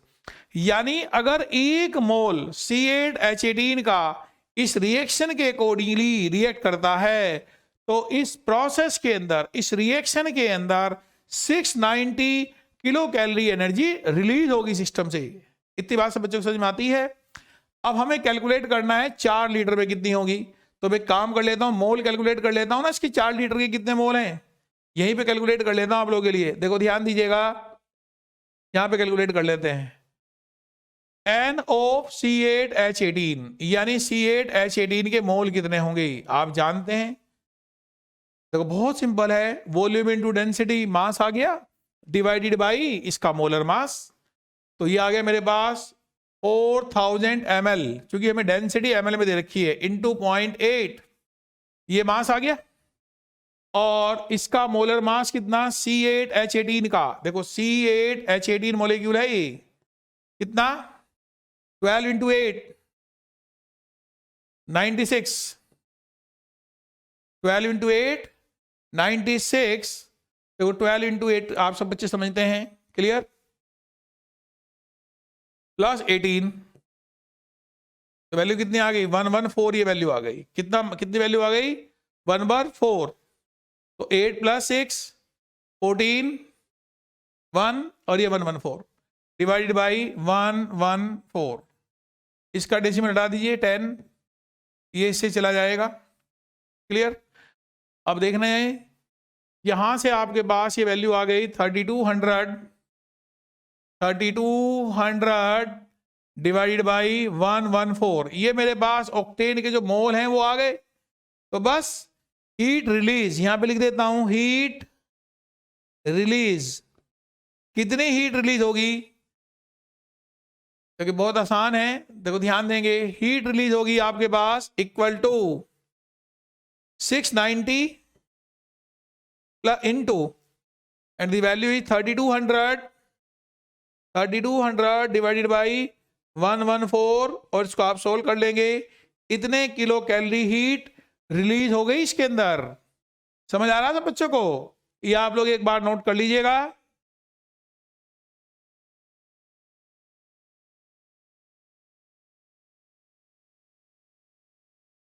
ये सभी बच्चों ने बहुत अच्छे से इस प्रॉब्लम को समझ लिया होगा। जैसे कि इस प्रॉब्लम के अंदर आप देख रहे होंगे, हम लोगों ने देखा कि जब ऑक्टेन ने ऑक्सीजन के साथ में रिएक्शन किया तो एक रिएक्शन हमें दिया गया जिसमें इसने CO और वाटर वेपर बनाए, और दूसरा रिएक्शन जो इसका कंबशन इक्वेशन था जिसके अंदर इसमें CO2 और H2O लिक्विड बना, राइट। तो हम लोगों ने जो कंबशन इक्वेशन है उस कंबशन इक्वेशन को यूज करते हुए कैलकुलेट किया है enthalpy of formation of C8H18। जैसा कि हमारा जो पहला इक्वेशन था जिसमें CO गैस और H2O गैस फॉर्म हो रहा था, इस रिएक्शन का हमने डेल्टा RH कैलकुलेट किया। कैसे? Enthalpy of formation of CO, enthalpy of formation of H2O gas minus enthalpy of formation of C8H18 minus 17/2 enthalpy of formation of O2 gas. ये सारी चीजें यूज करते हुए हम लोगों ने यहां से डेल्टा RH कैलकुलेट किया जो कि -50 आया, जो कि हमारे पास -740 + 50 आया, और ये वैल्यू थी फाइनली मेरे पास -690। अब एक मोल में कितनी एनर्जी रिलीज हो रही है? 690। अब मैंने मोल कैलकुलेट कर लिए। कैसे मोल आए? बहुत सिंपल है, वॉल्यूम इंटू डेंसिटी, जिससे कि मेरे पास मास आ गया, उसको मैंने डिवाइड कर दिया, मोलर मास से मोल आ गए, मोल से और एक मोल में कितनी एनर्जी रिलीज हो रही है उसको मल्टीप्लाई किया, और ये हमारे पास फाइनल आंसर आ चुका है। समझ आया सब बच्चों को? चलिए आगे बढ़ते हैं। देखिए अगला प्रॉब्लम है, अब ये डेल्टा G0 फ्री एनर्जी के प्रॉब्लम शुरू हो रहे हैं। जैसे बोला है हमसे calculate delta G0 change at 300 kelvin for this reaction, और रिएक्शन में क्या दिया हुआ है? देखो ध्यान दे सब बच्चे, Br2 लिक्विड प्लस Cl2, देखो ध्यान दीजिए, Br2 liquid plus Cl2 gas, right. और ये बना है 2BrCl, 2BrCl, और ये हमारे पास है गैसियस फेज में। ये हमें सब दिया हुआ है, क्लियर। हमें इस रिएक्शन का डेल्टा H0 दिया हुआ है। डेल्टा H0 की वैल्यू कितनी है? ये है 30 किलो जूल, ये वैल्यू भी हमें दी हुई है, राइट। अब यहां पर स्टैंडर्ड एंट्रोपी दिए हुए हैं, तो मैं रिएक्शन का डेल्टा RH कैलकुलेट कर लेता हूं। तो रिएक्शन का डेल्टा RH देखिए कैसे आएगा, बहुत ही सिंपल है, ध्यान देंगे सब बच्चे। देखिए डेल्टा RH ऑफ रिएक्शन कैसे कैलकुलेट करते हैं? प्रोडक्ट माइनस रिएक्टेंट, तो वैल्यू आ रही है मेरे पास 2 टाइम्स स्टैंडर्ड एंट्रोपी दिए हुए H0m, 2 times H0m of BrCl, right, minus H0m of Br2 liquid, right, minus H0m of Cl2 gas. ये वैल्यू मेरे पास आ रही है। इतनी बात सबको समझ में आ गई? अब वैल्यू रखते हैं, देखो ध्यान दीजिएगा, delta RH equal to H0m 2 into, ये वैल्यू दे रखी है कितनी BrCl की, हमें BrCl की वैल्यू है 240, यहां से चेक कर लीजिए एक बार, ये वैल्यू दे रखी है कितनी 240, ये जूल में है वैल्यू सारी, फिर किलो जूल में कन्वर्ट कर लेंगे, minus Br2 liquid, Br2 liquid कितना दिया हुआ है? ये दिया हुआ है 150, माइनस Cl2 गैस, ये वैल्यू कितनी दे रखी है 220, दिस वैल्यू इज 220। तो सिंप्लीफाई करते हैं, देखो ध्यान दीजिए यहां पर, equal to 480, this value is 480 minus कितना आ गया वैल्यू? ये 0 7 और 370, तो 110 आ गई वैल्यू। ये वैल्यू कितनी आ गई? 110, और ये जूल पर केल्विन इनवर्स में आई है। हम इसको कन्वर्ट कर सकते हैं किस में? किलो जूल में। तो यहां पर देखो ध्यान दीजिएगा, किलो जूल में ये वैल्यू हो जाएगी 110 into 10⁻³ kilo joule kelvin inverse. ये वैल्यू आ गई आपके पास डेल्टा RH की किलो जूल में। आपको डेल्टा G0 चाहिए, ये मेरे पास डेल्टा RH0 है, तो बहुत सिंपल है, delta G0 equal to delta H0 minus T delta H0, delta H0 minus T delta H nought, delta H nought value कितनी 30, ये वैल्यू हमें दे रखी है 30, माइनस टी टेम्परेचर कितना दिया हुआ है 300 केल्विन, माइनस 300 इंटू 110 इंटू 10⁻³ ये वाली वैल्यू आ रही है। चलिए सिंप्लीफाई करते हैं, ये वैल्यू आ गई कितनी 30 माइनस, देखो 2 जीरो ये वाला और एक ये वाला, 10⁻³ चला जाएगा तो 33 आएगा। ये कितनी वैल्यू आ गई 33, तो ये वैल्यू आ गई -3 किलो जूल। तो सब बच्चों को समझ में आ गया होगा अच्छे से। यहां से मेरे पास डेल्टा जी नोट की वैल्यू कितनी आ गई -3 किलो जूल। कोई डाउट किसी को? देखो बहुत सिंपल प्रॉब्लम होते हैं, पता है कैसे सोल्व करते हैं? सबसे पहले इक्वेशन दिया हुआ डेल्टा एच नॉट, क्लियर, फिर आपने डेल्टा एच नॉट कैलकुलेट कर लिया, delta H nought 2 time H nought M BrCl product का माइनस रिएक्टेंट का Br2 का माइनस Cl2 का, आपने वैल्यू रख दी। हमारे पास BrCl की जो वैल्यू दे रखी थी वो 240 दे रखी थी, तो हमने 240 लिया। इधर Br2 कितना दिया हुआ 150 और Cl2 कितना दिया हुआ 220, तो यहां से सिंप्लीफाई करके आ गया 480 माइनस 370 दैट इज 110। फिर आपने यहां से इसको जूल को कन्वर्ट कर लिया किलो जूल में, राइट, और डेल्टा जी नोट की वैल्यू लगाई आपने, delta H note minus T delta H note 30 minus T कितना है 300, ये कितना है 110 इंटू 10⁻³ और सिंप्लीफाई करके आ गया 30 माइनस 33 और फाइनली हमारा आंसर आ गया -3 किलो जूल। बताइए ये सभी बच्चों को समझ में आ गया? आगे बढ़ते हैं, अगला प्रॉब्लम देखिए, ये भी एक बहुत बढ़िया प्रॉब्लम है। Calculate delta G in bar litre when a definite mass of monoatomic ideal gas at 1 bar and 27 degree centigrade is expanded adiabatically against vacuum. देखो ध्यान दीजिए, ये प्रोसेस कौन सा है? This is adiabatic process. और कौन सा है ये? Pre expansion. ये तो आप सब बच्चे जानते हैं ना, this is pre expansion, this is pre expansion, clear. अब हम इसको सिंप्लीफाई करेंगे, देखो ध्यान दीजिए आप लोग, इसके अंदर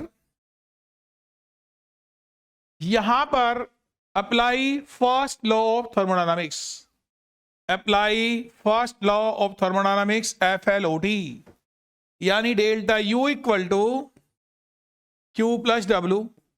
ये प्रोसेस कौन सा है? एडियाबेटिक। तो हमारे पास Q कितना होगा 0, ये फ्री एक्सपेंशन हो रहा है तो W कितना होगा 0, तो डेल्टा U की वैल्यू कितनी आ गई मेरे पास 0, यानी N CVM T2 minus T1 equal to 0। इसका मतलब T2 equal to T1, T2 equal to T1। It means in this case temperature remains constant, temperature remains constant। इतनी बात सब बच्चों को समझ में आ रही है? कभी भी आपको डेल्टा जी निकालना हो, आपके पास एक फॉर्मूला है और ये फॉर्मूला है dg equal to VdP minus SdT, right. In this case you will find dt equal to 0, तो ये वैल्यू आ गई equal to VdP minus S into 0 and this value is VdP। यहां से dg की वैल्यू आ गई VdP। इतनी बात समझ में आती है? डेल्टा जी हमें कैलकुलेट करना है, इंटीग्रेट कर दो भाई, इसको इंटीग्रेट कर दो, dg स्टेट A से स्टेट B तक, राइट, इक्वल टू ये आएगा VdP और प्रेशर कहां से कहां तक? देखो ध्यान दीजिए, प्रेशर आपके पास P1 से P2 तक आएगा, P1 से P2 तक। आप V की वैल्यू लिख सकते हो nRT बाई V, ये वैल्यू आ गई आपके पास nRT बाई P dP और लिमिट आ गई P1 से P2। इतना क्लियर हुआ? अब मैं इसको इधर लिख देता हूं, सब बच्चे देखो ध्यान देना, यहां पर मेरे पास डेल्टा जी की वैल्यू आ गई nRT ln P2 by P1। इतना क्लियर हुआ सब बच्चों को? nRT P2 by P1। देखो ध्यान दीजिए, आपको पता है P1 V1 equal to P2 V2, तो P2 बाई P1 को मैं V1 अपॉन V2 लिख सकता हूं। तो ये जाएगा आपके पास P2 by P1 equal to V1 upon V2। Clear हो सब बच्चों को? और फिर यहां पर जो PV equal to NRT, PV equal to NRT, इसको मैं NRT लिख सकता हूं। यहां पे देखिए इनिशियल प्रेशर 1 बार है और वॉल्यूम कितना है 10 लीटर, तो बार लीटर में ही आ जाएगा ये, तो मैं इसको 10 रख दूंगा यहां पर। तो डेल्टा जी की वैल्यू कितनी आ गई 10 ln, और V ये वैल्यू आ रही V1 upon V2, this value is V1 upon V2, P2 by P1 को ही लिख देंगे। और कहां से कहां तक जा रहा है 10 लीटर से 20 लीटर, राइट, 10 बाई 20, तो ये वैल्यू आ गई 10 ln 10 बाई 20, यानी माइनस ln2, कितनी वैल्यू आ गई -ln2, और वैल्यू रख दीजिएगा -10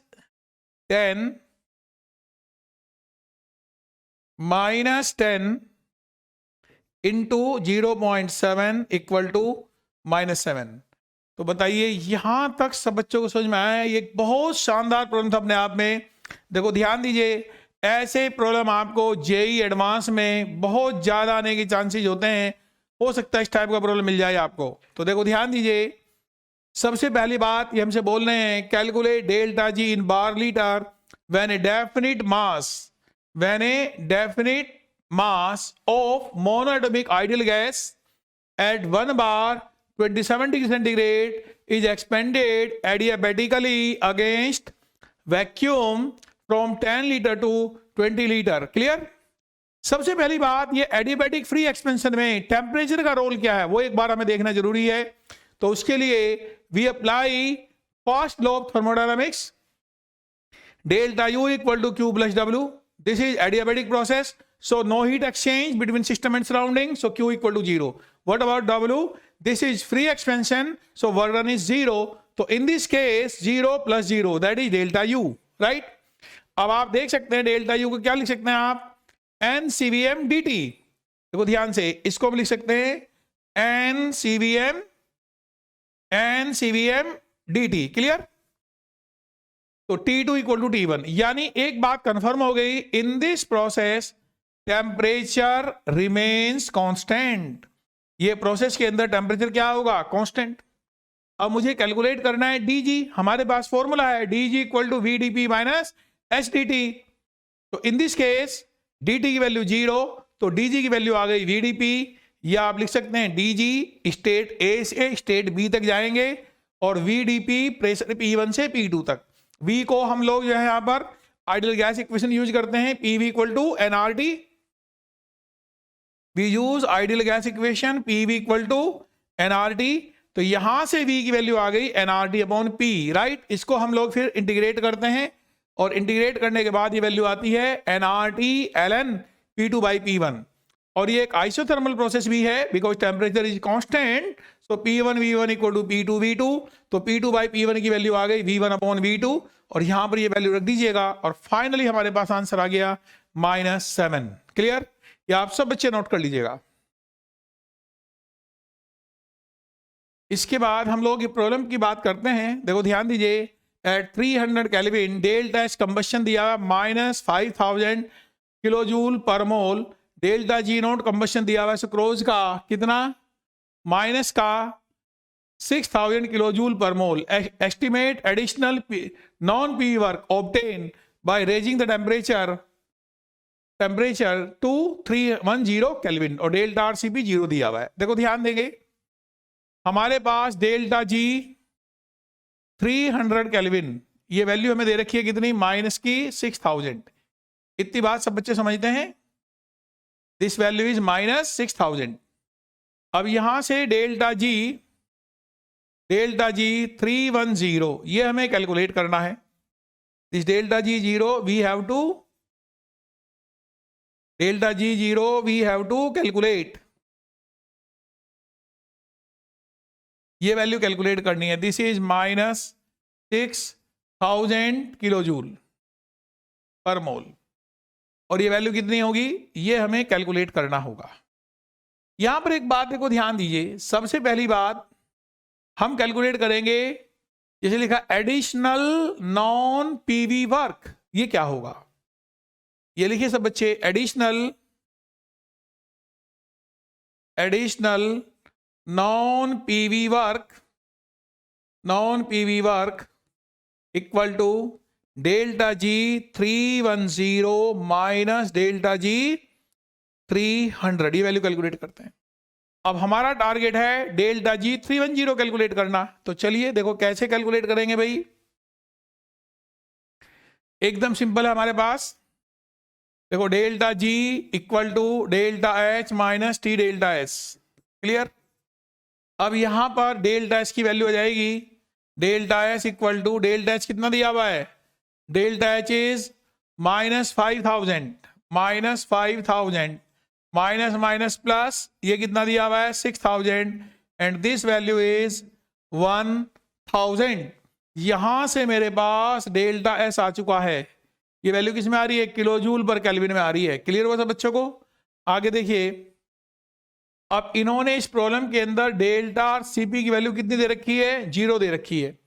तो जब मैं इसका delta G delta H 310 calculate करने जाऊंगा, वो डेल्टा एच चेंज नहीं होगा by changing the temperature, because delta R CP value 0। तो ये वाली वैल्यू -5000 ही रहेगी। This is -5000। क्लियर?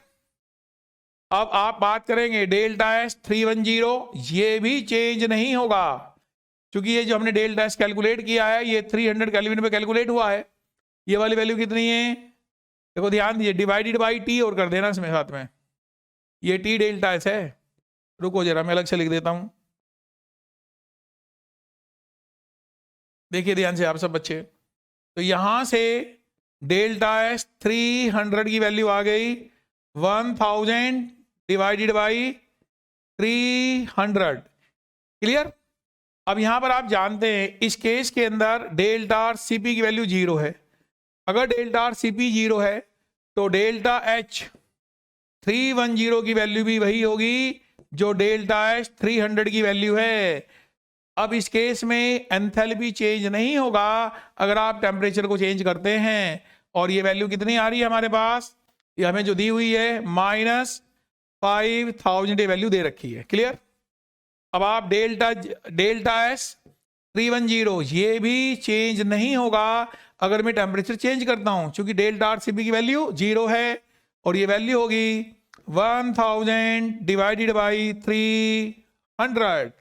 अब मैं कैलकुलेट करूंगा यहां से डेल्टा जी 310, ये वैल्यू कितनी आएगी, delta H minus T delta S. Delta H कितना -5000। अब टेम्परेचर कितना है 310। डेल्टा एच की वैल्यू कितनी है ये आप चेक कर सकते हैं, 1000 डिवाइडेड बाई 300, 1000 डिवाइडेड बाई 300। ये वैल्यू हमारे पास डेल्टा एच 310 है। क्लियर? अब एक काम करते हैं, डेल्टा एच 310 में से डेल्टा एच 300 कैलकुलेट कर लेते हैं। तो ये वाली वैल्यू आई कितनी, -5000 minus 310 into 1000 divided by 300। Clear हुआ? और ये कितनी, minus minus plus 5000 minus minus plus 300 into 1000 divided by 300, इतनी वैल्यू आ गई। तो आप देख सकते हैं ये दोनों वैल्यू आपस में कैंसिल हो गई और ये वैल्यू आ रही है कितनी, देखो 1/300 आप कॉमन ले लीजिए और 1000/300 बल्कि कॉमन ले लीजिए। तो क्या बचेगा आपके पास, 300 माइनस 310, 300 माइनस 310, ये वैल्यू आ गई -10 इंटू 1000 डिवाइडेड बाई 300। क्लियर हो सब बच्चों को? यहां से 3 जीरो से चले गए तो -3.33 किलो जूल। हमारे पास जो एडिशनल वर्क आया -3.33 किलो जूल।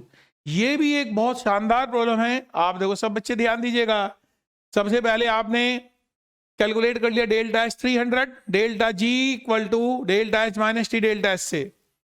यहां पर एक बात ध्यान दीजिए आप, डेल टार सीपी 0 है, तो डेल टार सीपी 0 होने की वजह से डेल डैश 310 और डेल डैश 300 की वैल्यू इक्वल होगी, जो कि -5000 है। चेक कर लीजिए, यस -5000 ही दी हुई है। डेल डैश 310 भी यही होगा, 1000 डिवाइडेड बाई 300, जो कि डेल डैश 300 था। अब मैं यहाँ पे डेल्टा जी 310 कैलकुलेट कर लूंगा, formula del dash minus T del dash, तो यहाँ पर आपने वैल्यू लगा दी है वाली, क्लियर। अब इसके बाद आप जब एडिशनल पीवी वर्क कैलकुलेट करेंगे, वो एडिशनल पीवी वर्क कैसे आएगा, देखिए ध्यान से आप लोग, बहुत सिंपल है। यहाँ पर आप डेल्टा जी 310 में से डेल्टा जी 300 कैलकुलेट कर माइनस कर दीजिए, this is additional non PV work, ऐसे सोल्व करेंगे। इसको आप सब बच्चे एक बार नोट कर लीजिएगा, क्लियर। चलिए मैं आगे बढ़ता हूं। अब ये प्रॉब्लम दिया हुआ है हमें, what is delta R G for the synthesis of ammonia at 300 kelvin at the following sets of partial pressure, ये हमें दिए हुए हैं। पता क्या करना है, बहुत आसान है ये। आपके पास फॉर्मूला है delta G equal to delta G naught plus R T L N Q P. क्या है, R T L N Q P. अब मैं क्यू पी की वैल्यू कैलकुलेट कर लेता हूं उससे। क्यू पी कितना आएगा, रिएक्शन को चेक करिए एक बार, ये आएगा पी एन एच थ्री का square, P N H three का square divided by P N two into P H two का क्यूब। ये मेरे पास आ गई वैल्यू, एक बार सारी वैल्यू रख दीजिएगा। आपके पास एन एच थ्री ये कितना दिया हुआ है, 2 का स्क्वायर, आपको N2 कितना दिया 1, और ये H ये 3 का क्यूब दिया हुआ है। तो यहां से क्यूबी की वैल्यू आ गई कितनी, 2 का स्क्वायर डिवाइडेड बाई 3 का क्यूब। इसमें कोई डाउट।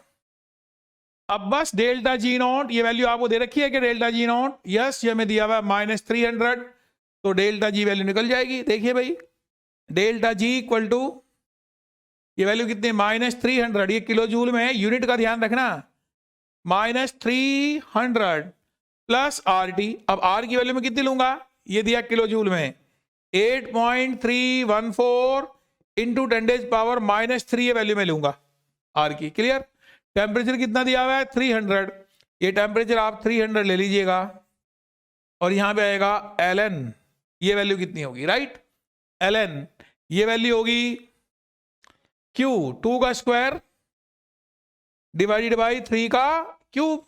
अब इसको आप सिंप्लीफाई कर लीजिएगा, delta G equal to -300 plus 8.314 into 10⁻³ into 300 2 ln2 की वैल्यू कितनी है, ln2 की वैल्यू की 0.7, तो 2 into 0.7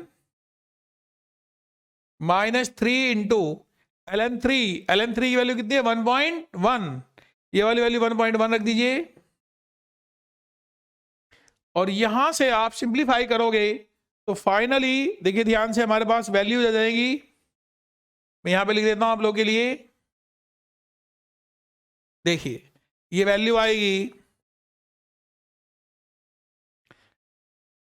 delta G equal to 300 common आ जाएगा, तो 300 को कॉमन निकाल लीजिए, 300, और ये आएगा कितना -1 प्लस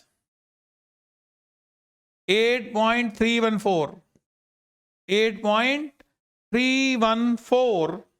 इंटू 10⁻³ इंटू 10⁻³ इंटू यहां से 1.4 माइनस 3.3, ये वैल्यू आ गई। इतनी बात सब बच्चों को समझ में आती है। तो यहां से वैल्यू आ गई equal to 300 minus 1 plus 8.314 into 10⁻³ into, अब देखो 3.3 में से 1.4 को माइनस कर दो, कितना आएगा भाई 2.3, 2.3 में से 0.4 1.9 आ गया माइनस का, तो ये यहां पर ये माइनस साइन आ जाएगा। देखो ध्यान दीजिए, यहां पर मैं माइनस साइन लगा देता हूं, ये वाली वैल्यू कितनी आ गई माइनस, और ये 8.314। अगर मैं R की वैल्यू 8 ले लूं तो आप सिंपल कैलकुलेशन कर सकते हो, कोई दिक्कत नहीं है। तो चलिए यहां से आप सोल्व कर लीजिएगा इसको।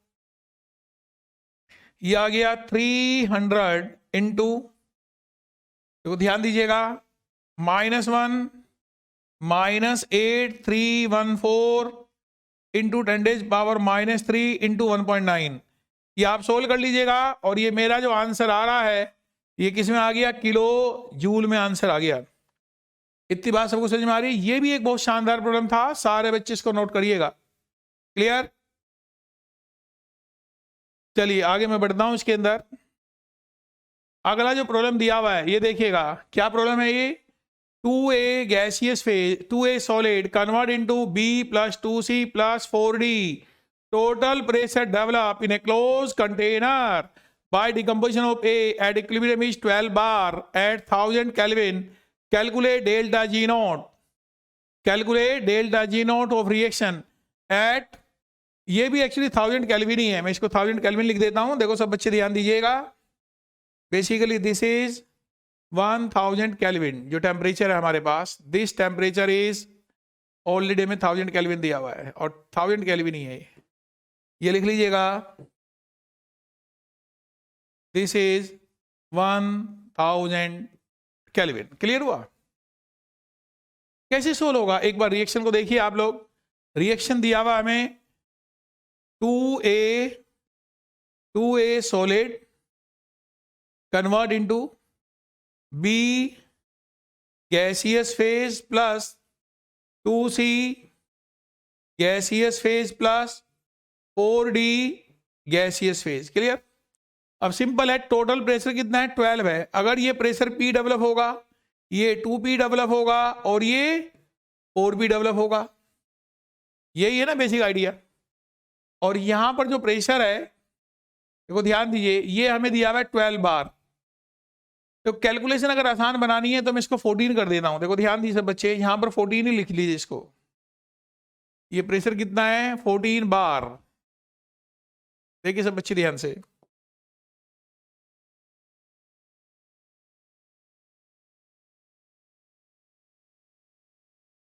ये प्रेशर है हमारे पास 14 बार।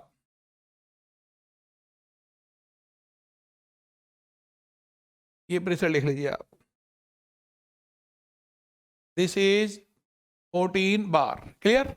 यहां पे देखो ध्यान दें, ये दिया हुआ है 2A convert into B plus 2C plus 4D। तो अगर ये प्रेशर इक्विलिब्रियम के ऊपर P होगा, ये कौन सी कंडीशन आ रही है भाई, इक्विलिब्रियम। अगर ये P है, ये 2P है, ये 4P है, तो इनको सबको ऐड कर दो। तो P plus 2P plus 4P equal to 14। Clear? तो कितना आ गया, 7P। 7P इक्वल टू 14 आ गया। तो यहां से P की वैल्यू कितनी आ गई, 2 आ गई। तो इन सब के मेरे पास पार्शियल प्रेशर आ गए। आप देख सकते हैं PB की वैल्यू कितनी आ गई, PB इक्वल टू 2। उसके बाद PC कितना आ गया, 4। PC इक्वल टू 4 और PD वैल्यू कितनी आ गई मेरे पास, ये आ गई मेरे पास 8। ये कितनी वैल्यू आ गई, 8। कोई डाउट किसी को? चलिए अब हमसे पूछा जा रहा है इसके अंदर, calculate the value of delta G not. तो बहुत सिंपल है, मैं एक काम करता हूं, उसका K कैलकुलेट कर लेता हूं। देखिए K कितना होगा, देखिए सब बच्चे ध्यान से, K equal to PB into PC का square into PD to the power 4। यही K होगा इसका, आप वैल्यू रख दीजिएगा। ये वैल्यू कितनी है, 2। ये कितना है, 4 का इंटू 4 का स्क्वायर, ये कितना है, 8 टू द पावर 4। क्लियर? इस सारे को हम 2 की पावर में ले आएंगे, कोई दिक्कत वाली बात ही नहीं है। तो ये आ जाएगा आपके पास 2 इंटू 2 टू दी पावर कितना, 2 स्क्वायर, तो 2 की पावर 4 हो गई। और ये कितना हो गया, 2 की पावर 3। ये कितना हो गया, 3 इंटू 4 12। क्लियर? एक बार चेक कर लीजिए, 2 मैं 4 को 2 का स्क्वायर लिख सकता हूं और वो फिर 2 की पावर 4 बन जाएगा। 2 का क्यूब यानी 3 इंटू 4 12 बन जाएगा। तो फाइनली मेरे पास ये आ गई 2 की पावर कितने आ गई, 16 17 आ गई। ये कितना आ गया मेरे पास, 2 टू दी पावर 17। अब यहां पर आप डेल्टा जी कैलकुलेट करिए। डेल्टा जी नॉट आपको फॉर्मूला पता है, minus R T L N K. ये वैल्यूज हमारे पास। आर की देखो वैल्यूज है, मैं इसको कैलोरीज में कन्वर्ट कर लूंगा, कोई दिक्कत नहीं है। -2 और टेम्परेचर कितना दिया, 1000 into L N to the power 17, और ये वैल्यू आ गई -2 इंटू 17 इंटू 1000, और ln2 की वैल्यू कितनी है, ये में दिया हुआ भी है 0.7। कितनी वैल्यू है, 0.7। तो यहां पर वैल्यू आ गई -34 इंटू 0.7, और इसको लिख देंगे किलो कैलोरीज में। अब वैल्यू मल्टीप्लाई कर दो बस एक बार, ये वैल्यू आ गई कितनी, 28 2 23। एक बार चेक कर लीजिए कितना आ रहा है, 7 इंटू 4 28 2 21 23, ये आ गया 23, तो 23.8 आ गया, 23 किलो कैलोरीज। ये आप सारे बच्चे नोट कर लीजिएगा। क्लियर। एक बार प्रॉब्लम देखिए, ये प्रॉब्लम दिया हुआ आपको, 2a convert into b plus 2c plus 4d the pressure develop in closed container by decomposition of A at equilibrium is 14 bar. Clear? At 1000 Kelvin, calculate delta G naught in kilocalories of reaction at 1000 Kelvin. R की value में 2 दी हुई है। तो यहां पर आप समझ सकते हैं, बहुत आसान है। जिस समय इक्विलिब्रियम आएगा उस समय B कितना होगा, P, ये 2P और ये कितना होगा 4P। तो वैल्यू आ गई 7P इक्वल टू 14। क्लियर। यानी P की वैल्यू 2 आ गई, तो PB की वैल्यू 2, ये वाली वैल्यू कितनी 4, ये वाली वैल्यू कितनी 8। इतनी बात सब बच्चे समझते हैं। अब यहां पर जब K लिखेंगे, PB P स्क्वायर C और P टू दी पावर 4 लिखेंगे, 2 4 का स्क्वायर 8 टू दी पावर 4, और ये सिंप्लीफाई करके आ गया 2 की पावर 17। क्लियर। अब यहां से आप जा सकते हैं, delta G naught equal to minus R T L N K -2 into 1000 ln k की वैल्यू कितनी 2 टू दी पावर 17, और आप इसको सिंप्लीफाई करिए, वैल्यू आ रही है -23.8। तो मैं इसको अच्छे से लिख देता हूं, this value is -23.8 kilo calories. कोई डाउट किसी को यहां पर, ये आप नोट कर लीजिए सब बच्चे। क्लियर। चलिए हम लोग आगे बढ़ते हैं इसके अंदर। देखिए अगला प्रॉब्लम है, ध्यान देंगे इसको। Consider the following reversible reaction, A gas plus B gas convert into A B solid. The activation energy of backward reaction exceeds that of forward reaction by 2RT। यानी हमें प्रॉब्लम में दिया गया है, जो इसका एक्टिवेशन एनर्जी है ना बैकवर्ड रिएक्शन का, EAB, ये वैल्यू एक्चुअली है कितनी, दिस इज EAF प्लस, और कितना एक्सीड कर रहा है 2RT। क्लियर। देखो ये प्रॉब्लम ऑलरेडी जेई एडवांस में आ चुका है। आप देखो कितना सिंपल प्रॉब्लम है। तो EAB equal to EAF plus 2RT, ये वैल्यू हमारे पास आ चुकी है। Pre exponential factor of forward reactions यानी AF, एक AF क्या होता है, pre exponential factor for forward reactions is 4 times of A of backward reactions. ये भी हमें दिया हुआ है। The absolute value of delta G naught for the reaction at 300 kelvin, इस पे कितना होगा वैल्यू। अब देखो सारे बच्चे ध्यान देंगे, आपको इस बात का पता है। देखिएगा इक्विलिब्रियम कांस्टेंट की वैल्यू क्या होती है, K forward reaction divided by K backward reactions. इसको आप लिख सकते हैं A forward reactions into e to the power minus EAF divided by RT लिखा जा सकता है। वैसे इसको लिख सकते हैं A backward reactions e to the power minus EAB upon RT। Clear हुआ। अब सिंप्लीफाई करके लिख देते हैं इसको।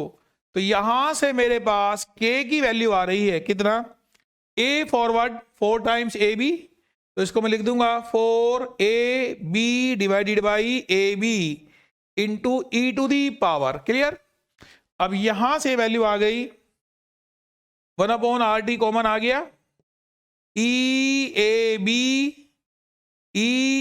बी माइनस EAF, ये वैल्यू आ चुकी है। जरा सिंप्लीफाई कराओ भाई इसको। देखो EAB माइनस EAF की वैल्यू कितनी 2RT, तो मैं इसको लिख सकता हूं 4 E का स्क्वायर लिख दूंगा, क्योंकि RT कट जाएगा। आप समझ सकते हैं 2RT बाई, देखो ध्यान दीजिएगा 2RT by RT, this is E का स्क्वायर आ गया। अब बहुत आसान है, टेकिंग लॉग बोथ साइड्स। एक बार मैं यहां पे लिख देता हूं आप लोग के लिए ln k। देखो ध्यान दीजिए ln k की जो वैल्यू है कितनी आ रही है, एक बार चेक करिए सब बच्चे। ln k की वैल्यू आ गई मेरे पास 4e स्क्वायर, 4e स्क्वायर ये वैल्यू है। नहीं, ये वैल्यू हमारे पास आ रही है k की। देखो ध्यान दीजिएगा k की वैल्यू आ रही है कितनी, रुको जरा एक बार मैं प्रॉपर लिख दूं। यहां पे लिख देता हूं आपके लिए, k की वैल्यू आ रही है मेरे पास 4e का स्क्वायर। कोई doubt? Taking log both sides, ln k की वैल्यू निकाल लेते हैं। यहां से ln k की वैल्यू आएगी ln 4 प्लस 2, e का स्क्वायर क्या हो जाएगा 2, और ln 4 2 ln 2, तो ये वाली वैल्यू कितनी आ गई 2 इंटू 0.7। देखो ध्यान देना ln 2 की वैल्यू कितनी दे रखी है 0.7, तो ये वाली वैल्यू आ रही है और प्लस 2, तो यहां से ln k मेरे पास आ चुका है कितना 3.4। देखो ध्यान दीजिए सब बच्चे, ये वैल्यू कितनी आ रही है 3.4। यहां तक सब बच्चों को समझ में आ गया। अब मेरा टारगेट है डेल्टा जी कैलकुलेट करने का, डेल्टा जी नोट कैलकुलेट करना। डेल्टा जी नोट है कितना माइनस RT। देखो ध्यान दीजिए डेल्टा जी नोट इक्वल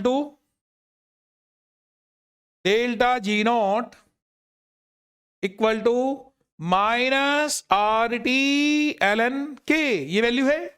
अब यहां पे वैल्यू रख दीजिएगा, RT की वैल्यू में ऑलरेडी दे रखी है 2500, कितना है 2500, और ये वैल्यू कितनी है 3.4, ये वैल्यू है 3.4। क्लियर। अब यहां से हमें इसका मैग्नीट्यूड चाहिए। देखो ध्यान दीजिए एब्सोल्यूट वैल्यू, यानी आपके पास ये वैल्यू कितनी आ गई, मल्टीप्लाई कर दो इसको, 0 0 और 85, ये वाली वैल्यू आ गई माइनस 8500। देखो ध्यान देना सारे बच्चे, और मैग्नीट्यूड जो मैं लिखूंगा इसका, तो डेफिनेटली डेल्टा जी नोट की वैल्यू आ गई 8500। यहां तक सब बच्चों को समझ में आता है। चलिए एक बार मैं फिर से प्रॉब्लम आप लोग सब बच्चों को एक्सप्लेन कर दे रहा हूं, आप देख लीजिए एक बार इस प्रॉब्लम को। देखिए प्रॉब्लम बहुत सिंपल था। इसके अंदर जैसे कि दिया गया है जो EAF की वैल्यू है, देखो the activation energy of backward reaction, EAB की जो वैल्यू है that is EAF plus 2RT में दिया हुआ है। हम जानते हैं इक्विलिब्रियम कांस्टेंट कितना होता है KF upon KB, this is AF e to the power minus EAF by RT, AB e to the power minus EAB by RT। आपको AF की जो वैल्यू दे रखी है वो 4 टाइम्स AB दिया हुआ है, राइट। और सिंप्लीफाई करने के बाद आ गया ये 4e स्क्वायर, आप सोल्व कर सकते हैं आराम से। तो यहां पर k की वैल्यू आ गई 4 इंटू ई स्क्वायर, यहां से ln k निकाल लेंगे, ln 4 प्लस 2, भाई ln e का स्क्वायर कितना आ गया 2 आ गया ना, तो वैल्यू कितनी आ गई 2 into 0.7 plus 2, this value is 3.4। अब यहां से डेल्टा जी नोट कैलकुलेट करिए, डेल्टा जी नोट की वैल्यू आ गई minus RT ln k, RT की वैल्यू रखिए 2500 जैसे कि हमें दिया हुआ है, और k की वैल्यू 3.4, सिंप्लीफाई करके आ गया है माइनस 8500, और इसकी अगर एब्सोल्यूट वैल्यू निकालने हैं, मैग्नीट्यूड निकालने हैं, then this value will be 8500। ये हमारा आंसर आ चुका है। क्लियर। तो चलिए ये प्रॉब्लम बहुत अच्छे से वैल्यूएबल प्रॉब्लम हम लोगों ने डिस्कस किए। Thank you very much.